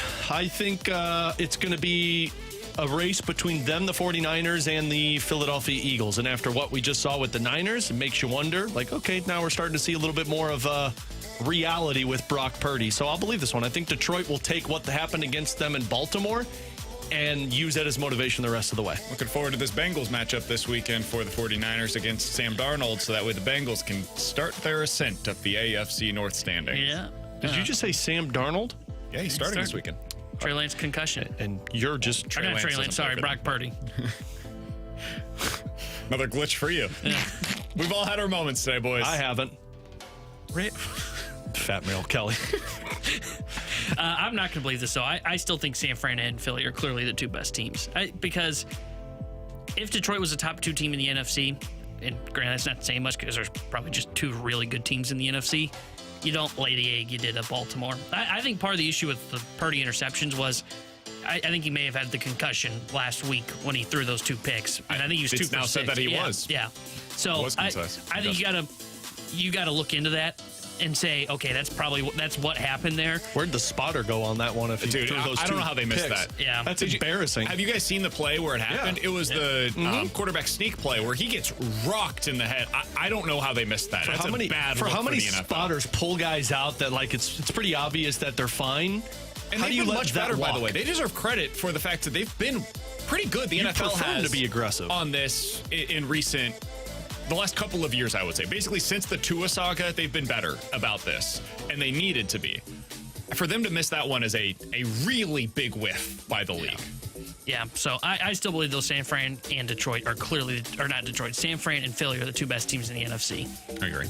I'll say not believing this because I mean, Detroit also laid an egg last week. Like, we talk about how the 49ers didn't look good in their performance. Now, Detroit did it against a better team, but they got shellacked in that game. And it does leave you wondering, like, hey, when they go on the road this year at Chicago or at Dallas, are they going to look bad? Because that's what happened. They go on the road and their offense didn't look very good against Tampa for most of that game. They go on the road and their offense didn't look very good against Baltimore.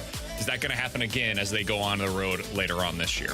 314-399-9646 is the Air Comfort Service text line for getting involved in the show. You guys can watch us on YouTube at 101 ESPN STL. The YouTube cams are presented by the Air Alliance team. What does it mean for the Blues if we end up being wrong about Jakub Vrana? We'll talk about it next here on 101 ESPN.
Taylor Hendricks here with a Sports Center update driven by Johnny Londoff Chevrolet and Johnny Londoff Autoplex. Blues back in action tonight as they visit the Calgary Flames. We'll have pregame coverage here starting at 7 o'clock on your home of the Blues 101 ESPN with Alex Ferrario and Joey Vitale. Then Joey will join Chris Kerber for Puck Drop at 8. The Sports Center update is driven by Johnny Londoff. Find your road shop 24/7 at londoff.com, londoffAutoplex.com.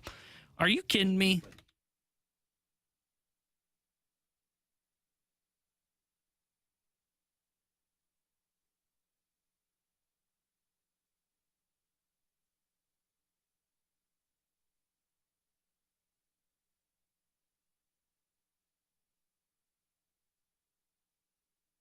He's Alex, that's T-Bone, I'm BK. So it sounds like the Blues are either going to be putting Jakub Vrana up in the press box tonight, or he'll be on the fourth line. I don't think he's going to be playing fourth line minutes for you, so my assumption is Jakub Vrana is probably not going to take the ice today for the Blues. Alex, they're doing that for a reason. It's not as if the Blues are just like, we don't think Jakub Vrana is any good. He was playing top 6, top 9 minutes for them earlier this season. They want him to be a part of what they're trying to accomplish this year. They just want him to play a little better. Now, I can have differing opinions on how I feel he's playing versus how the team is viewing it, but that doesn't really matter. It's their perspective, and they're telling us with their actions how they feel about it. Here is what I think is an important question to ask at this point, Alex. What happens if everybody was just wrong on Vrana and he doesn't fit, he's not the offensive contributor that we all expected him to be, and he ends up being somebody that maybe by the deadline is not even here? Maybe he gets waived, maybe he gets traded, whatever you think is going to happen. What does that mean for this Blues team? If that ends up being the case. That you're searching for somebody to score 20 or more goals for you, because that's what I would envision the Blues were projecting from a Jakub Vrana, somewhere between 15 and 20 goals as a top 9 forward and somebody who could be on the power play. Who steps up in that role? Does Jake Neighbors step up into that role? Does Zachary Bolduc come in and become that player for the Blues? This whole team is built around group offense. It's not built around the Toronto Maple Leafs or the Edmonton Oilers that if you don't have your top 2 guys scoring, then you're done. Like, as much as we want Kyrou and Thomas to be the top scorers, they're planning on 20 goals from Brandon Saad. They're planning on 15 to 20 goals from Braden Shen. And the same can be said all the way down to your bottom or your third pair. So if Jakub Vrana is a guy that isn't going to be a 20-goal scorer for you, now somebody else has to step up into that role. The group mentality, the pack mentality, somebody has to up their game to take those numbers on rather than Jakub Vrana. Yeah, I think you're searching for a 20-goal scorer this year that can fill that role for Jakub Vrana. I just don't know if you have that guy on the roster, or I don't think you have the guy on the roster, because I don't know how much right now you don't. I don't think it really impacts you much long-term, because I think the whole plan was this was kind of a rental 20-goal scorer. So I'm not sure there's much of this impacts the team 2-3 years from now, but this year really changes the outlook of this team, because I thought they were going to get back to that pack mentality, 6-7, 20-goal scorers, and now if you pluck Vrana's name from that, not only does it mean that, one, you're missing out one of those 20-goal scorers, but it means that third line as a whole has now kind of become up a question in the air of, okay, well, I thought Hayes and whether it be Neighbors or Blais were going to get their points. Why? Because they potentially had Vrana out there helping them out offensively, and now that whole third line just becomes a major question mark for the St. Louis Blues. I mean, it eliminates your depth of scoring on that third line. Yeah. If he's not going to be the goal scorer, you're relying on Jake Neighbors. And you're once again putting him into a situation that is kind of unfair to him. Now, I think Jake Neighbors played really well this year. And I think Jake Neighbors fits that role perfectly, of a third-line winger who can score you 15 goals in a season. Maybe. But just don't ask him to be more right now. Yeah, and you're also relying on somebody else to be a driving force with that line. You'd have to have Kevin Hayes become something that he hasn't been so far. Yeah. And maybe he can be. Maybe it is what Joey said earlier, where it was a bad combination, the chemistry wasn't there, and it for whatever reason wasn't working. And maybe with Jake Neighbors being a part of that line, that changes things, and it opens things up for Kevin Hayes. He becomes more of the player that they thought he was going to be, and it's all hunky-dory, right? But man, if you don't have Vrana on that line, now in my bottom 6, when those guys are out on the ice, it becomes really hard for them to score in any sort of a consistent manner. Your top 6 still has guys that can go out there and, Brandon Saad is going to get you 20 to 25 goals. He does every year.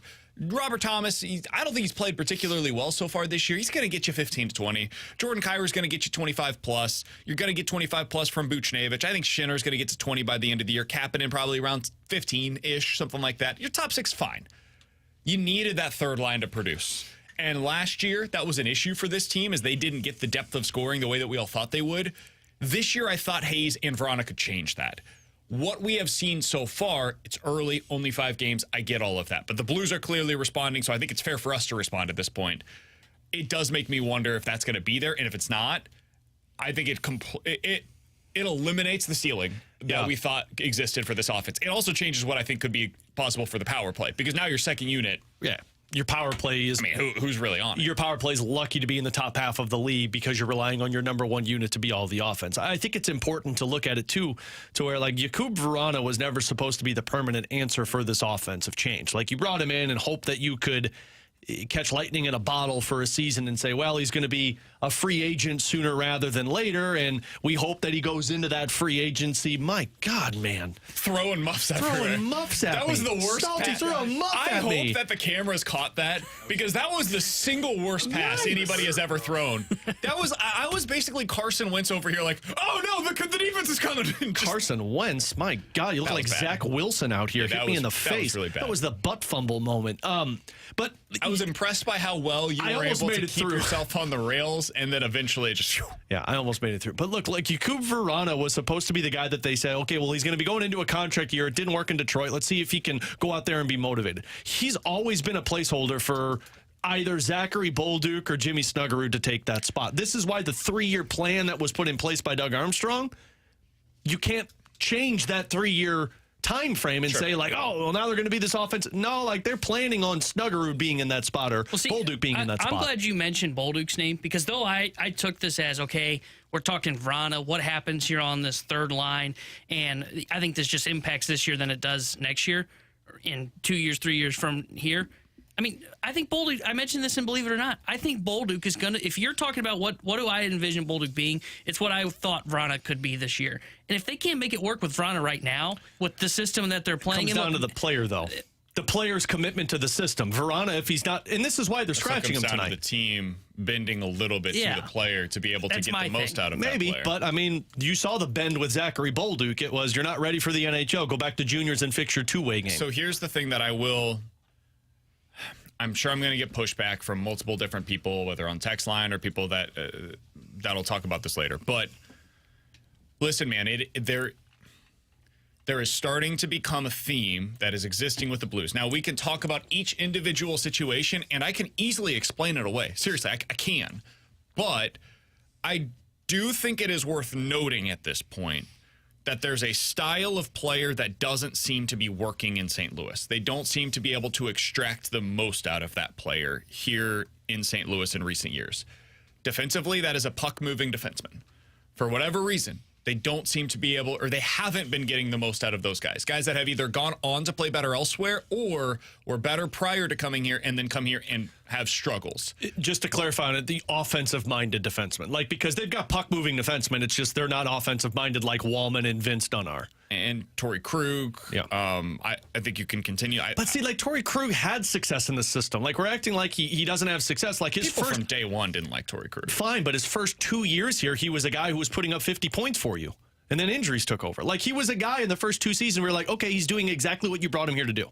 I don't know that was the theme that was shared by most Blues fans at all. I think most Blues fans were disappointed by what he was. Because you were expecting him to fill the role of Alex Pietrangelo. And there's a difference in terms of being disappointed in what happened compared to being disappointed with your expectations. Torrey Krug did exactly what you brought him to do. I agree with you. I've always been somebody that was higher on Torrey Krug than most.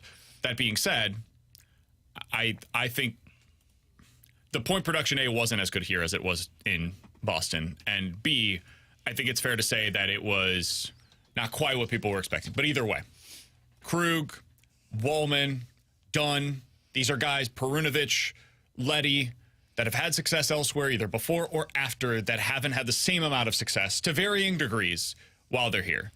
Forwards, guys that have either had success prior to coming here or are having success elsewhere. Some of them, and right now, guys that are currently on the roster, don't seem to be having the same amount of success or aren't playing their style while they're here. or are criticized because they are playing more of a finesse game, I guess you could say, while they're here. It's something that is worth monitoring, because if this continues to be a trend moving forward, man, you have to have these guys on your team. You do. You look at any team that wins, they've got some of these guys. You can't build your roster around all of them, but you have to be able to find ways to incorporate these players into your roster and have success with them. We all wanted William Nylander. William Nylander, if he plays the way that he does up in Toronto, man, he ain't fitting into what you're trying to do right now. So it is something that I've got my eye on of, okay, can they use these guys? Can they win with those types of players long term? I don't know the correct answer to that. So you're asking the right question. And from the 636, this is where I have a problem with it. It says Berube alienates skilled players. He wants everyone to play like a fourth liner. No, he doesn't. Guys, listen to what Craig Berube told the Fast Lane yesterday. What he wants is puck possession in the offensive zone. He's not asking guys to go out there and hit everything and be physical and throw the gloves around. He's asking guys to put the puck in the corners in the offensive zone, have puck support where two guys are winning puck battles, and move the puck around, spread the ice. He's not asking for Kyrou and Thomas to be fourth-line players. He's not wanting Kyrou to be Oscar Sundqvist. He's wanting the same way that Sundqvist plays in terms of go win puck battles, that Thomas and Kyrou do it. The problem that Craig Berube is finding, and the same texter said, fire Berube and give Steve Ott a shot for the rest of the season. See, I don't think that's Guys, Steve Ott does the exact same system as Craig Berube. Steve Ott works with the forwards. This is not about being physical. And I'm not saying anybody should be fired. No, I'm talking about this text. I do think that there comes a point in time where we have to acknowledge kind of some of the trends that are taking place and wonder aloud, why is this? And I'm not saying it's Berube's fault. Maybe these players, for whatever reason, while they're here, just didn't have it right in their head. Vince Dunn has talked about that publicly, where something clicked after he left, and he needed that. He needed to get a fresh start somewhere else. With Jake Wallman. Jake Wallman probably needed a fresh start somewhere else. However, could I also make the argument that why weren't we able to find that here?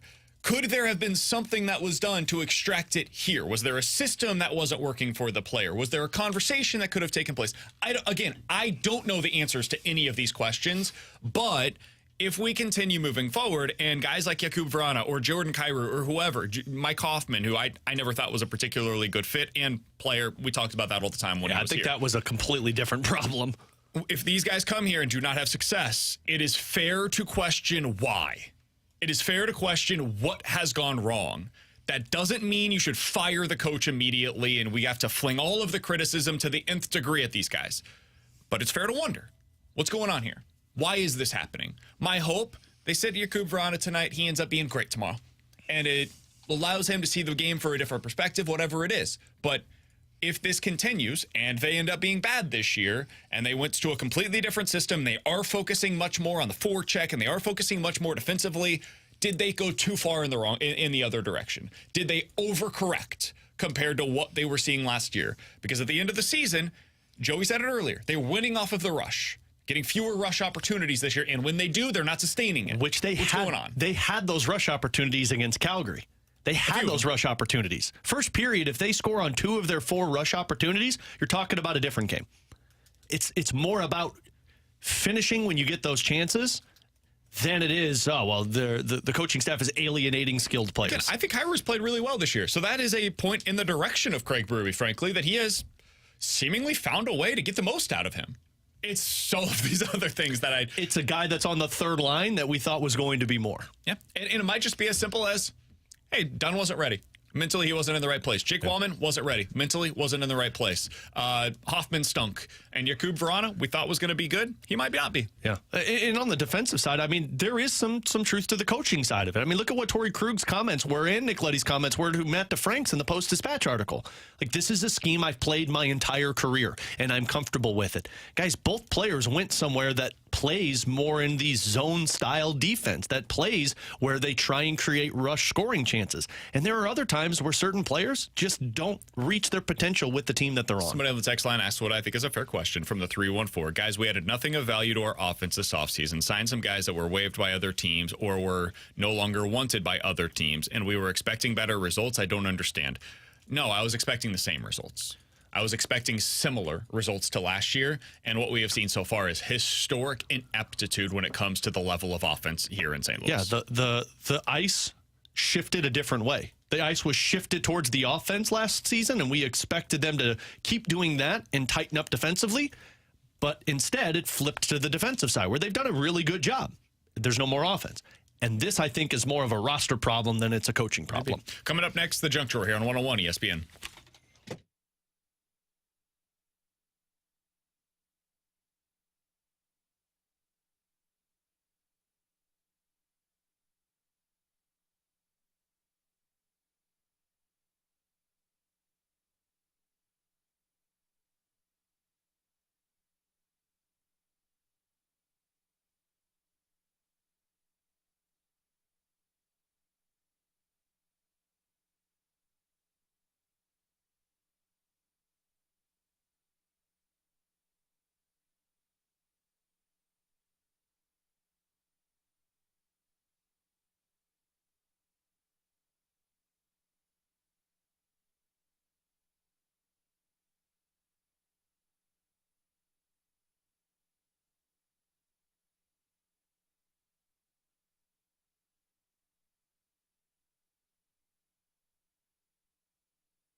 With Alex and T-Bone on BK, you got BK and Ferrario here on 101 ESPN. Let's dive into the junk drawer. T-Bone, what do you got for us today? So I saw something the other day where someone was having a birthday party. It was out in L.A., and they paid for the actors of Bryan Cranston and Aaron Paul, who play Walter White and Jesse Pinkman from the show Breaking Bad. Well, they need money because of the actor strike. To be their bartenders out at their birthday party in L.A. If you could get one or two actors to come and bartend a birthday party for you, I already know mine. Who would you bring out? I already know mine.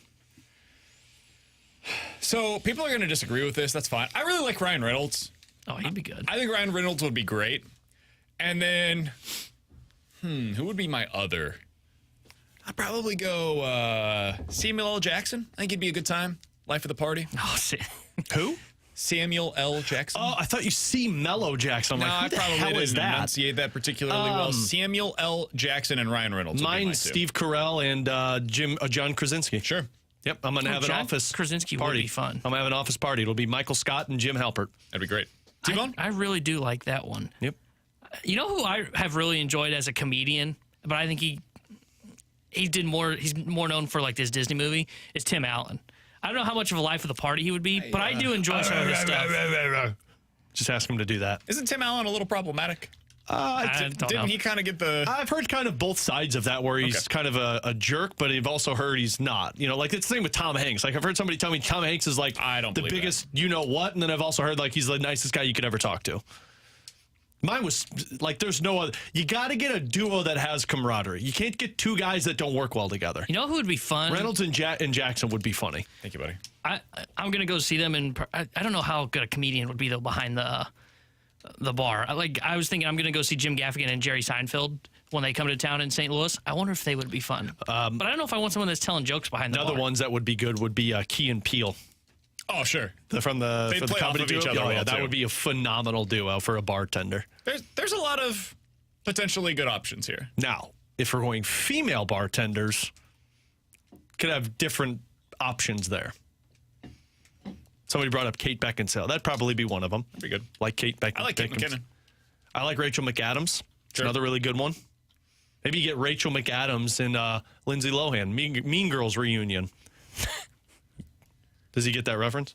No chance. No chance. No, but I know Lindsay Lohan. Girls, right? Someone said The Rock and Kevin Hart. That's another that would be really a good duo, good one. those guys are really close. Will Ferrell and Kevin Hart. That'd be another really fun. Will Ferrell would be John excellent. C. Reilly with Will Ferrell. Yeah. That'd be good. The Step They Brothers. had a falling out, though. They're not friends anymore. Really? Yeah, because they did of like the multiple movies together. Winning Time thing. Oh, really? Yep. Because they just did that Sherlock Holmes movie. Was that after or before? In the last year and a half, because of the Winning Time, Will Ferrell really wanted to play that role. John C. Reilly ended up getting it, and it apparently affected their relationship. Just another one good too. Steve Martin and Martin Short. Oh, that's right up your alley. I don't know if anybody has watched Only Murders in the Building. That is right up your Phenomenal alley. television show.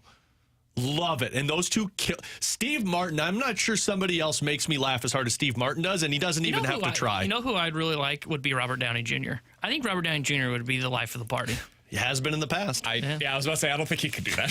I don't think he would be around for that one. I don't know that would end up working out well. Aubrey Plaza is somebody that I'm a very big fan of, by the way, and someone said John Mosey like a Michael Gersh. That'd be fun. They had their scuba gear. No, well, one would have scuba, the other would have a snorkel gear on. Coming up next, who are the brand name managers that now exist in Major League Baseball? Terry Francona, gone. Dusty Baker, gone. Who exists at this point? We'll talk about it next here on 101 ESPN.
Alex and T-Bone on BK. Got to correct something. Didn't know I was going to be doing this here on the show today. Lot.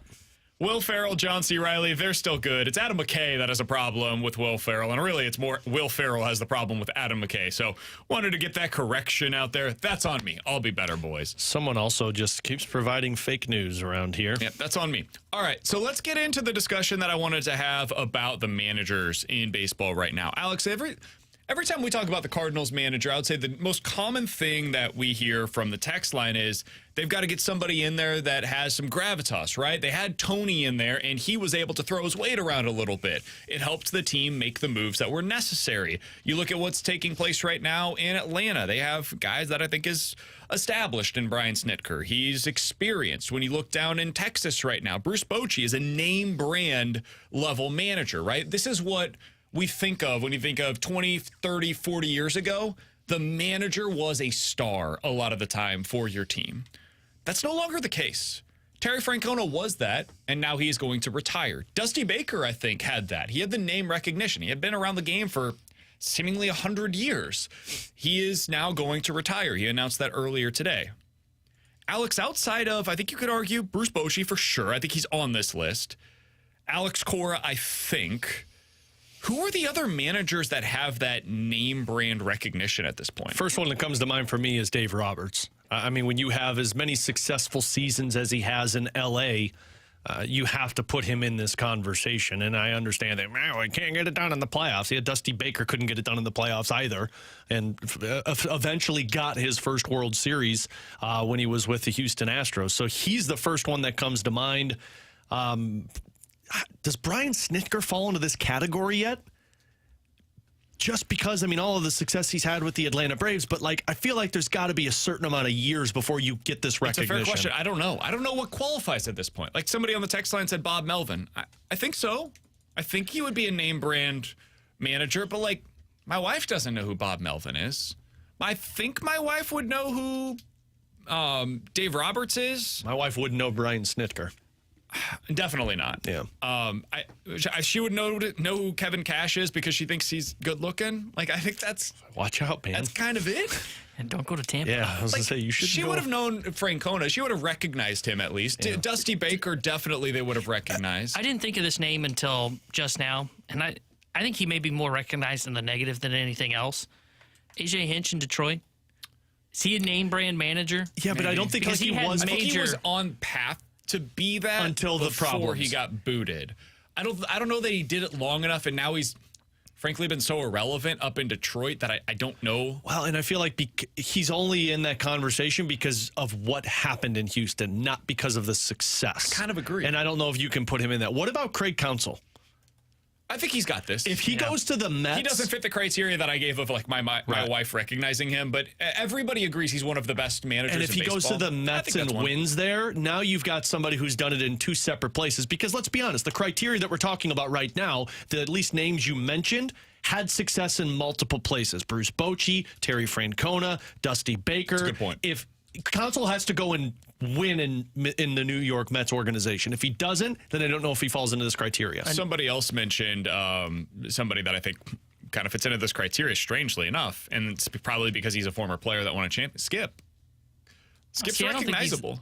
I don't know if he's there yet. Yeah, but I think he's recognizable still from being a player than he is his success as a manager. Because I was going to say, when I think Skip Schumacher, I still think player. I don't think manager. Somebody texted in Aaron Boone, and I would say the same thing. Like, Aaron Boone hasn't won enough as a manager for me to give him that recognizable. Been there a while, was on TV. I could see that. Yeah, I would say Boone fits this more than like Snitker. Yeah. Maybe even more than Bob Melvin. And more than Schumacher, in my opinion. Yeah. Because Schumacher's buried in Miami. Like somebody else mentioned Buck Showalter. That's the name I was just about to mention. Was one of the name brand guys, but now he's gone. He'll probably be back, though. I think he's going to L.A. I heard he's going to be the Angels. The problem with him is, like, he's sticking around to the point where it's like, man, you just might need to call it. Because you're going, the last places he's been have been unsuccessful. At least Dusty Baker continued to win where he went. The reason why I bring this up is because as much as we want this, or some fans want this as the manager, man, it's not really even a Cardinals problem, and that doesn't make it right, but the manager has just, I don't know if it's become devalued, or I think there's some of that. It's gone into the background.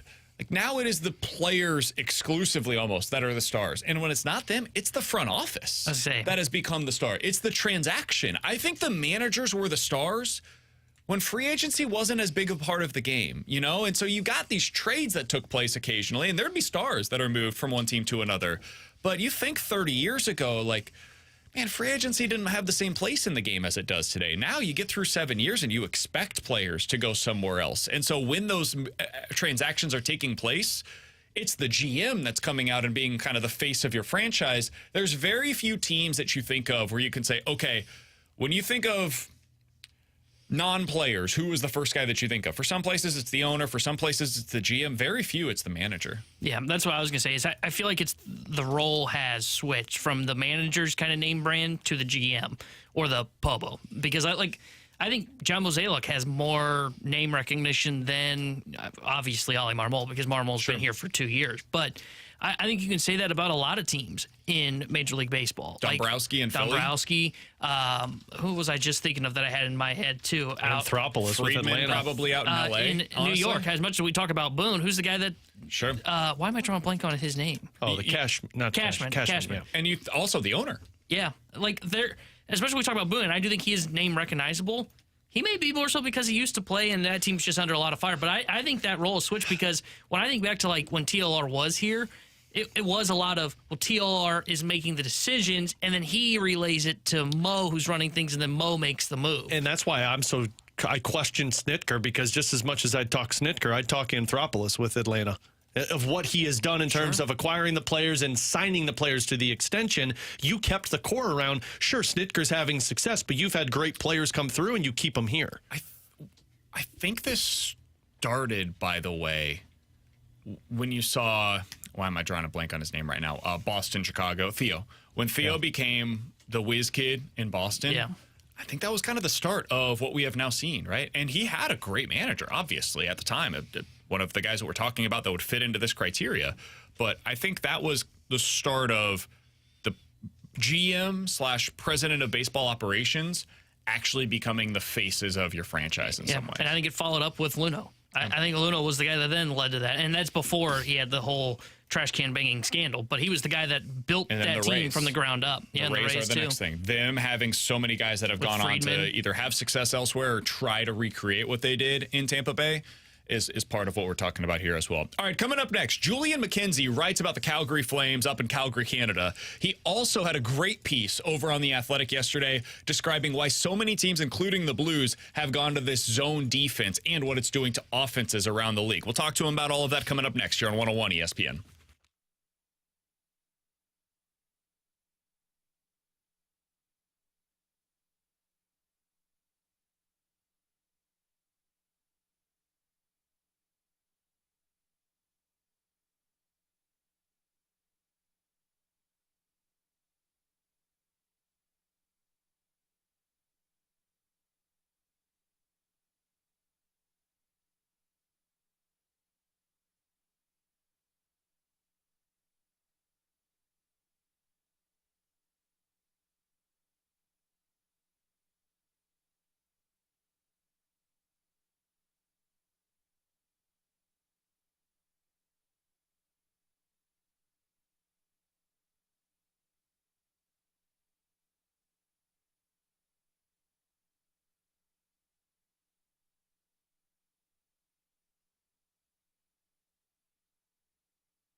With Alex and T-Bone, I'm BK. Happy to go out to the 101 ESPN hotline to be joined by a writer for The Athletic Calgary. You can follow him on Twitter at JCamKinsey. He is Julian McKenzie joining us here on the show. Julian had a great piece over at The Athletic the other day talking about why teams have gone to a zone defense and what it means for offenses around the league. We'll get to that here in just a moment. But Julian, where I want to begin with you today, you live in Calgary? Like, you actually chose to do that, man? It says it feels like 7 degrees up there right now. What is that like? First off, thanks so much for having me, guys. Hey, man. Look, man, the opportunity came for me to cover a team and move up from my previous job at The Athletic, and the opportunity came for me to work in Calgary. And you know what? I get the weather's not that ideal right now. It's the second time I've experienced winter in October, but honestly, the city's really nice. It's a great time. It's a great place to be. I've got family that lives here. I've got some friends that live here too, and it's been really great hanging out here, covering the team. I'm blessed, man. Like, I could be 100%. anywhere in the world, but I'm here, man. I'm really thankful I have the opportunity. Hey, man, you're covering an NHL team. It's an amazing opportunity. Yeah. I'm not trying to take away from any of that. We talked with our Blues insider earlier today, and he said it is so freaking cold right now. It is. When I saw that it's 6 degrees and it's late October, man, that is insane. I gotta remember, you guys are on the Fahrenheit tip, right? So, like, you guys say 6 degrees. I would kill for 6 degrees. So you guys keep saying 6 degrees, and I'm like, what are you talking about? No, I know you guys mean 6 Fahrenheit, but like, no, it's kind of funny. Like, you see the snow on the ground. Like, I'm sure if you tally it up, I think it's probably been like 20 centimeters since the beginning of the week. And like, I already got snow tires. I had snow tires on from like a week in advance. Like, last year I was not up on it. I got ahead of the game. Do you just put snow tires on in like July and say, I got to be ready for September when it rolls around? I had my snow tires up until like June this year. So like, you're not that far off. Hey, the way I always look at it, Julian, is it could be worse. You could be in Winnipeg, right? You know what? Let me not get myself in trouble with Winnipeg, smart. all right? Let me Very not get smart. in trouble with Winnipeg, okay? You know what? Very smart. Well played by you. All right, Smart Julian, man. let's get into the hockey side of things, because you had an awesome piece the other day over at The Athletic. We've been talking a lot about the zone defense trend around the league because it's something that caught on here in St. Louis. The Blues decided to go in this direction. As you were going through your conversations with people from around the league, you were starting to look into this a little bit. What did you find out? Why are so many teams ditching man-to-man and instead going to a zone defense this year? Shout out to Flu Shinzawa, who I worked with on this article. What's funny is, like, he wanted this. He had started the idea. I noticed that the Calgary Flames were doing it, and we both realized that we were working on it. So I reached out to him. I was like, hey, man, let's try to come together with what we have. And it turned out great. A lot of people have had a lot of positive feedback. And in talking to all the different players, a lot of it sort of ties back to the successes of teams that have come before them. And teams that have come up a lot are Tampa Bay and Vegas. Boston also comes up a bit too, because they've gone from man-to-man to zone where, just for whatever reason, it's just worked out for them. It seems like it's a good way to kind of neutralize some of the faster, oncoming, stronger players that enter the offensive zone, as opposed to having guys who, well, you have a one-on-one with like an Austin Matthews and you get beat. Who else is going to be there to protect you? There's a lot of guys who have mentioned having layers in defensive coverage as well. So if you have one guy who can beat you up the top, you have another guy in the lower defensive quadrant who can also come up and play defense. Obviously, there's some growing pains seeing in Calgary right now. They're trying their best to adjust to it. It has not worked out ideally. We're seeing a lot of holes in the slot. We're seeing a lot of holes right in front of the net, and they're still working at it. It's only a couple of games in. But the fact that it's worked out for Tampa Bay, I know they had a zone hybrid, but that's still zone. The fact that it worked for Vegas, the fact that it's worked for other teams before them, that's explaining why some teams are getting into it this year. You know, Julian, the part that we're suffering from in St. Louis, and it's so interesting because Calgary's suffering from it as well, is, on the zone defensive side, like the defense looks better than what it did last year for St. Louis, but they're not scoring goals. And you look at these last couple of games for Calgary, 1 goal scored, 2 goals scored, 1 goal scored. Like Calgary, the offense seems to have disappeared with so many great offensive players. Is that a result of this zone defense? No, I'll say this. I mean, Calgary, with the coverage they had last year, they were actually one of the better defensive teams, actually, in terms of chances allowed and even goal. And, like, it's kind of fascinating how they decided to make this switch, considering the defense was nowhere near the problem. I know people will look at the team and see that they underwhelmed, but Jacob Bartram and Dan Vladar did not have good years. But other than that, if they played league average, we're talking about one of the better defensive teams in the league. But Ryan Huska coming in, the new head coach, who was in charge of defense last year, felt that it was necessary to do some kind of subtle change. Again, looking at teams that have been successful. And look, they need more time in order to adjust with that. But it is really fascinating to see that they've allowed as many goals that they have. But also, to answer your question, no, it's not the reason why they haven't been able to score goals. Goal scoring has been a problem for this team, even going back to last year. They had Tyler Toffoli on this team who had a career year. He's since left for New Jersey. They get Yegor Sharangovich back, who is a fine player who they can put him up and down the lineup, but they have not sufficiently replaced his goal scoring output. And it's one thing to not have game breakers, which this Flames team, they have the talent they have, but it's not really clear if they have that elite game breaking talent that puts you over the top.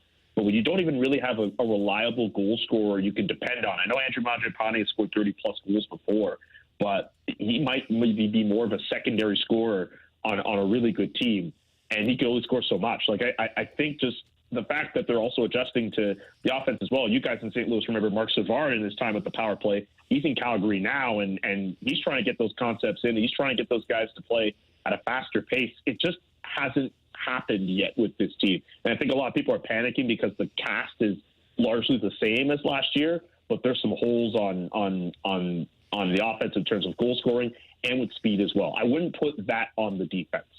Julian McKenzie is our guest here on 101 ESPN. You could read his work over at The Athletic. Go to the NHL page and read his piece that he did on the zone defense. It's well worth your time. I think it helps to explain what the Blues are trying to accomplish this year and why so many other teams, including Calgary, decided to go that route. Julian, as I look at Calgary, I do feel like the vibes could be better there right now with this Flames team. And it's kind of been that way now for a couple of years where you have had everything that's taken place post-Kachuk, post-Goudreau, and they've been trying to make this thing work. They make the change, of course, in the front office, and now here we are. Lindholm and Hanifin seem to be the two guys that are kind of at the forefront with their free agency coming up soon. Julian, how are the vibes with this team right now? How would you describe them? They're not great. Which is funny because, like, about a month ago in training camp, the vibes were very good. They were very light. Darryl Sutter was the coach of this team, and look, I mean, he has the resume that he has, but he's a curmudgeon by all things considered. And because of that vibe, it was very hard to, when things got bad on this team, things got bad. And they needed to have a change ahead of that extension that he did sign. When they said, you know what, he wasn't the guy to take this team to the next level. And at training camp, you could tell that the mood was just lighter in terms of how players were carrying themselves and how they felt about themselves, and the fact that there were supposed to be changes offensively and defensively. And we're 7 games in now, and this team has had lackluster performances off their longest road trip of the year. They don't play well at home. Earlier this week against the New York Rangers. I mean, even Michael Backlund at the end of the last game is saying tonight's game against St. Louis is the most important game of the year. We're entering game 8 with this team, and it's already at that point where realizing that things are not clicking the way that they want to. Nikita Zadorov had interesting comments earlier this week saying that there are guys playing like individuals on this team. Huberdeau has points, but it feels like patience has worn thin with him. Nelson Contry has 1 assist through this point of the season. It's kind of funny because you talk to certain people in this market and they'll say, like, it's 7 games and you shouldn't be panicking. But it's fascinating to see how some players on this team are reacting to this. And it feels like they're panicking right now. And it's just kind of a weird feeling to have so early in the season. But also when you talk to fans, considering how disappointing last year was, considering all those guys that have left, and considering how some of these other teams have rebuilt in the last few years. I think that loss against Detroit hurt a lot of people because that was a team that's been rebuilding for all these years, and it looks like that young talent is starting to emerge. They make a trade for Alex DeBrincat in the offseason, and those guys torch them in that game. I think that affected a lot of fans watching that game. There is a lot of people in Calgary right now screaming rebuild, but good luck with all those contracts there. So vibes are very low. Are you talking about right the Blues now. or Calgary right Julian, now? have you ever watched The Twilight Zone? Because I feel like I'm living it right now. We went through everything you're describing this time last year. All of it. Every single bit of it. Dude. And we're Pending still living UFAs, bad vibes, weird comments, GM coming out 10 games into the season saying, hey, this has got to get fixed or things are going to have to change. Like, yo, everything you're saying, we have gone through that. Julian, are you sure there's not like a trade that could work for both sides between these two teams? Because, my God, they're similar. You know what? Look, Craig Conroy, as far as I'm concerned, I get the wait-and-see approach he did in the offseason with those pending UFAs. There's an alternate reality where the trade market opens up and maybe he parts with them, he gets pieces. But right now, the fact that he didn't do that much with this team, it's really not looking good with the way that this team has been playing to start off the year. It's on them to figure it out. But, look, if it gets to a point where they're going to have to make a move, look, you're going to have to look at teams that have cap space and look upon your own cap space as well. It might be a situation where it could be a disappointing player for a disappointing player. So, look, maybe I'm going to have to talk with my man Jeremy Rutherford about doing a lot with him about some trades to do with St. Louis. I don't know. But it is kind of wild to see that you guys have also endured this too. But you guys know what it's like to start off bad and then turn it around all of a sudden and win a Stanley Cup. So, like, I don't know. I don't know how to feel about that situation. It could change. All joking aside with that, Julian, I mean, like, I look at two players on the Calgary Flames, two that are pending unrestricted free agents in Elias Lindholm and Noah Hannafin, and sit there and say, wow, these are two guys that are unsure if they're sticking around in Calgary. These are two guys that do exactly what the Blues are lacking. If things go south for both of these teams, do you see a scenario where maybe one or both of those guys could get traded and St. Louis comes calling? I think if it makes sense, who knows, right? I don't want to radio myself and say, hey, St. Louis in on these two guys. Yeah. But I think if this team is in a situation, the Flames, if they're in a situation where come trade deadline time, they're not in a playoff spot, and it's beneficial for them to part ways with those guys and get assets, I think that's the wise thing to do. At this point, unless the team shows significant improvement over the next few weeks, you should probably hold off on extending those guys. There were reports surfacing from last weekend that things were progressing between Noah Hannafin and the Calgary Flames in terms of a contract extension. And considering the timing of it, I think it would be wise for the team to kind of hold off on those conversations right now. Elias Lindholm, he's come out and said, hey, I want to stay here, but it's very clearly a money issue. I mean, this is a guy who probably feels he's worth above $9 million. There are a lot of people who might bring pause to that. But if it was anything under that, we'd see that contract signed already. If you're Craig Conroy, you might have to continue waiting this out. And this is the risk that you basically have to run with, considering how things went for you in the offseason. Wow. Julian, we'll get you out of here on this. And thanks so much for the time. By the way, I don't want to radio myself as a verb there. It's That's fantastic. Just tremendous. It's perfect. Genius. With Noah Hannafin, can you describe his game for us and kind of tell us a little bit, as somebody that's watched him certainly more often than us here in St. Louis, tell us a little bit about where he fits into like the criteria of what you would describe as a number one defenseman, second pair defenseman. Describe him a little bit for us. I think for Noah Hannafin, he's a solid defenseman who could be used in any type of situation. And I think he would fit on anyone's top four. If you're in a situation where he needs to be your number one defenseman, I think it could work at a pinch. I mean, the Flames are literally having that right now because Rasmus Andersson was suspended through to the end of the weekend because of that hit he did last week. But he's a fine defenseman. He can move the puck. He can be used on a PP1, can contribute on offense. He can provide offensively. He can work out a bit defensively as well. He's not going to make a lot of mistakes in this game. He's a fine defenseman to have. I don't think he's someone who, if you're a contending team, you hang your hat on as a number one defenseman. But if you have him in your defense core as your second pairing guy, I think he's as solid as you can get. And at the fact that he's at 27 now, him getting signed for the next 7 or 8 years, I don't really see his game falling off that hard. But I also don't see, I mean, as long as you don't overpay him, right? Like we had projections on a story we did about what we were hearing about a potential contract.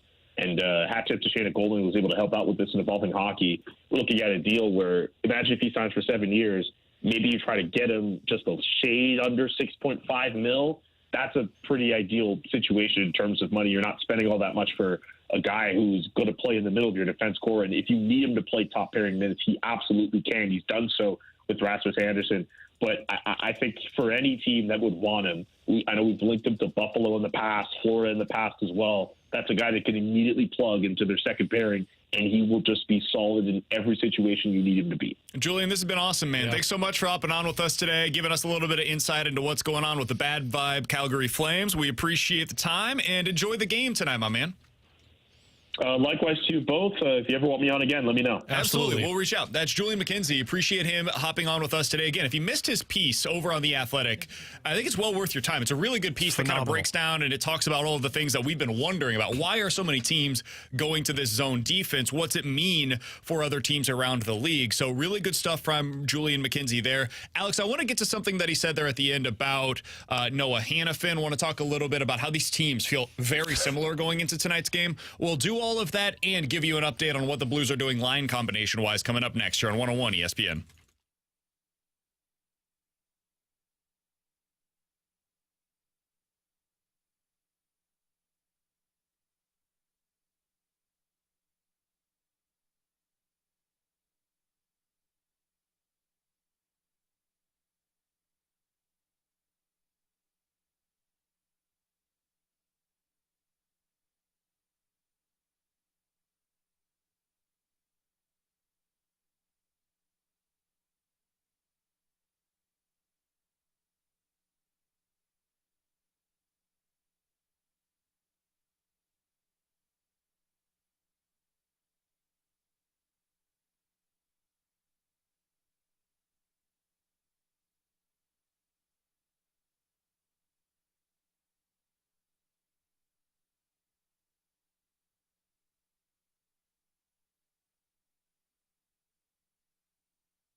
Darren Hendrickson here with a Sports Center update brought to you by Soliga Heating and Cooling. Blues back in action tonight as they visit the Calgary Flames. And we will have pregame coverage starting at 7 o'clock with Alex Ferrario and Joey Vitale. Then Joey will join Chris Kerber for Puck Drop at 8. The Sports Center update was brought to you by Soliga Heating and Cooling, an independent American Standard heating and air conditioning dealer.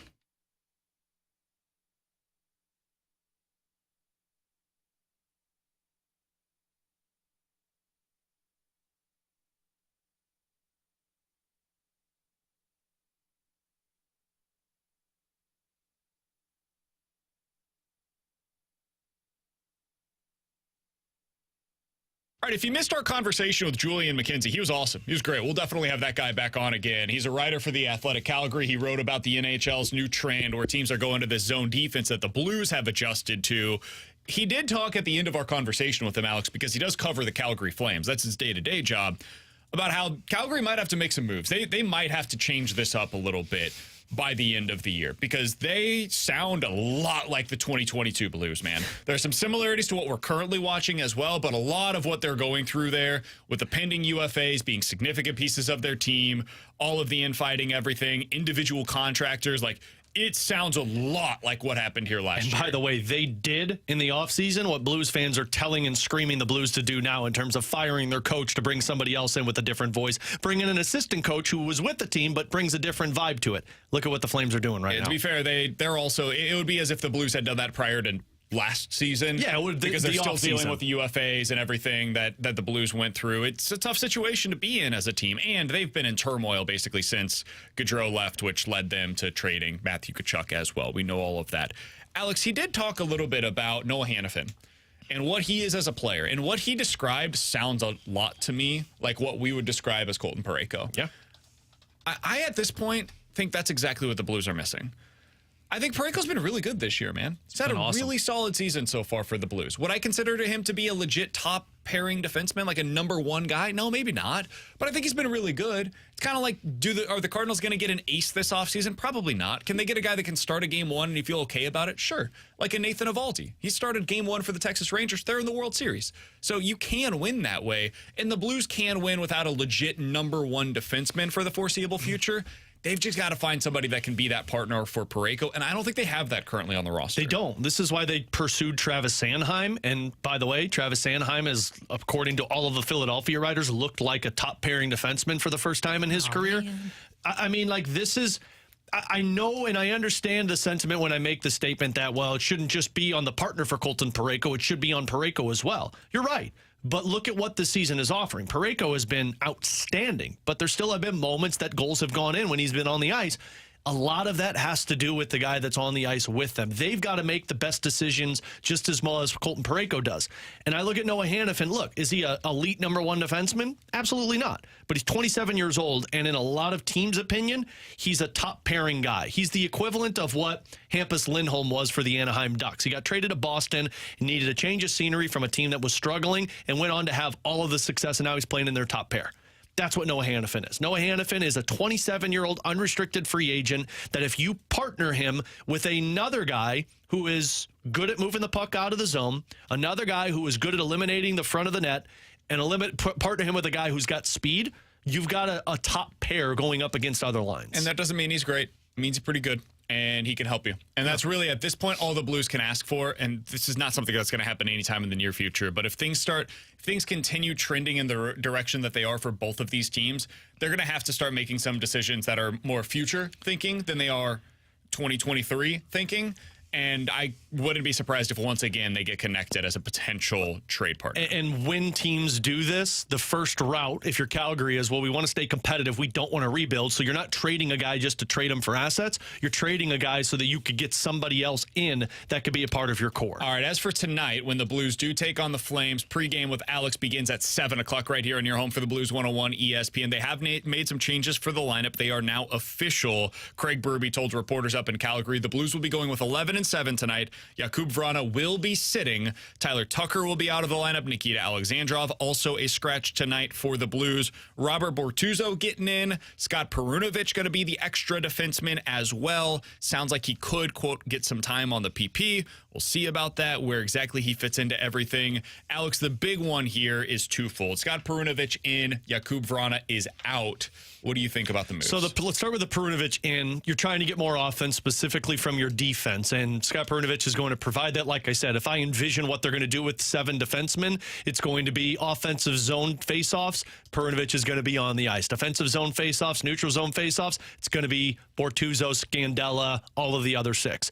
I like the idea. It wouldn't surprise me also if we see him like as the second defenseman on that number 1 power play unit. If it doesn't work the first time, maybe he throws him out there with Torrey Krug just to get a little bit more puck movement to spread the ice. The Jakub Vrana one, I mean, the quote from Craig Berube says we need more from him. They need more from him on the forecheck. And Jeremy Rutherford, I want to pull this up because he just put up there kind of how he's played this season. Look, we've seen ratings 38%. Yeah. Scoring chances are more against than for, and the expected goal shares is about 39%. Now, this is without any context here. I want to make it very clear. His entire line has those kinds of numbers, and most of the team has numbers that are similar, if not worse, than what he's putting out there for Jakub Vrana. And that's the biggest part of this one. Like, look, the scoring chances for and against are very bad, but this is not just because of Jakub Vrana. It's also Sammy Blais. Guys, Sammy Blais is getting a demotion tonight. Now, he's not going into the press box like Jakub Vrana, but Sammy Blais profiles more like a 4th liner than Jakub Vrana. And if you're not going to play Vrana on that 3rd line because his line hasn't been playing well, then he's got to sit in the press box. Whereas Sammy Blais, you can say, hey, we're going to cut your ice time down. You're going to go out there 8 to 10 minutes tonight, and you're going to be a forechecker, a physical presence, a tone setter. So Jakub Vrana, and I promise you, this is going to be tonight, and he's going to be back in the lineup tomorrow, unless they have success with this 11-7. If they do, Berube might stick with it a little bit. But if it doesn't go the way that Berube hoped, this is for Jakub Vrana to be in the press box and say, he's going to sit right next to Mike Babcock Jr., their skills coach. He's going to sit right next to David Alexander, their goaltending coach. And they're going to say, here's where you're lacking. Here's where you're not performing the way we need you to. It's forecheck. It's puck possession. It's taking more shots. And the biggest thing, as we mentioned earlier, they need him. They need Absolutely. Jakub Vrana. That's why you're doing this in Game 6 rather than Game 30. If this team's going to get back on track, if they're going to be the team that we all hoped that they could be, they need Jakub Vrana to be a goal scorer. And for him to be a goal scorer, he's got to be on the ice. For him to be on the ice, he's got to do these things that Craig Berube is looking for.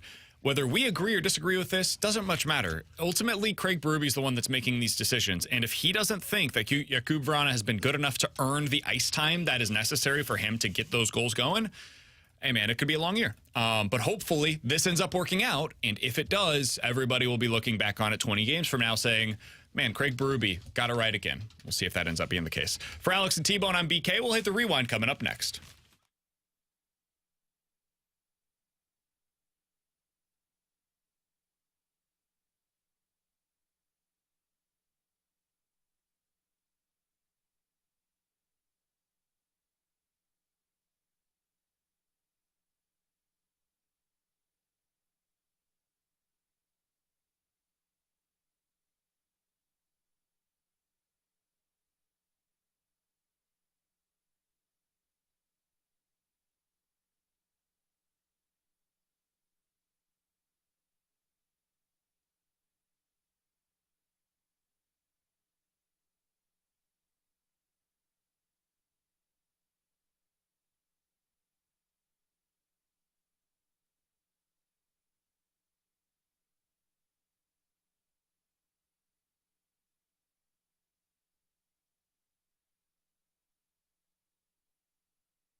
That's Alex East T-Bone. I'm BK. If you missed anything from today's show, be sure to check it out on the podcast page, 101ESPN.com, and the free 101 ESPN app is where you go to find it. It's all presented by Dobbs Tire and Auto Centers. You guys can always watch us on YouTube as well during the show and afterwards. YouTube.com/101ESPN. Yeah, whatever you prefer. In fact, you could watch it during and then rewatch it again after the show today if that's the way that you roll. The studio cams are powered by the Air Alliance team.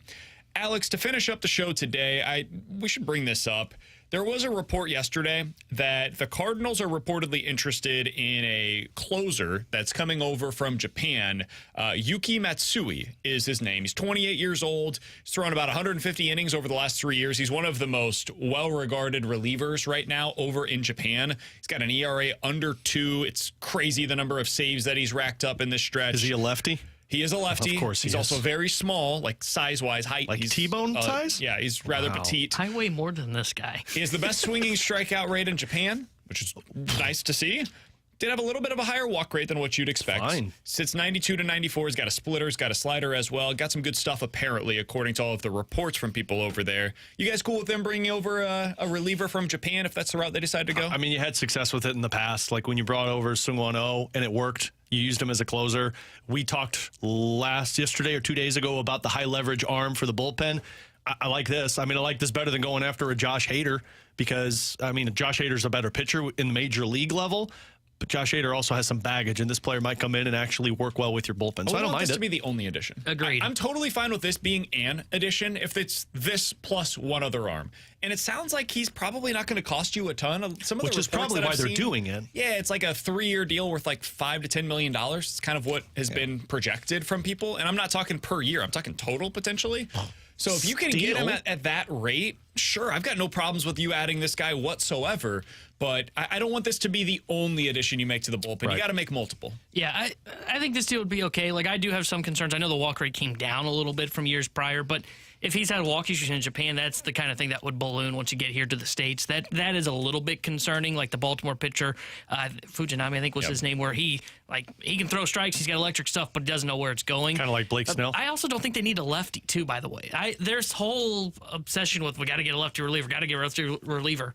I think this guy's like taking JoJo's role. I would just say get 2 righties rather than this one lefty, because I think you've got JoJo, Packy if he comes back, depending on what the reports are with him, and then Matthew Liberatore in the bullpen next year as well. I think they're probably done with Packy, or at least he's the depth piece. Not counting on him. Yeah, and Liberatore is going to be in the minors. I think he's going to be a starter. That's why you're doing this. And if he's got swing and miss stuff, you could use him in a higher leverage role. I don't know what his splits are against righties compared to lefties. And it might end up being different here than it was over there. But yeah, that's the guy that they're reportedly connected to right now. Hopefully it's not the only Japanese pitcher that they are lost out on Yamamoto probably. But that is the first one that we have seen legitimate reports, according to some of the reports over in Japan. They have made a formal offer to him, and it's expected that he's going to make the jump to the States. So hopefully that happens sooner rather than later. I like it. I just don't want it to be the only move in the bullpen. For Alex and T-Bone, I'm BK. We'll talk to you guys tomorrow at 11 a.m. The Fast Lane's coming up next here on 101 ESPN. Not what I've seen with our boy Fat and Merrill and Kelly.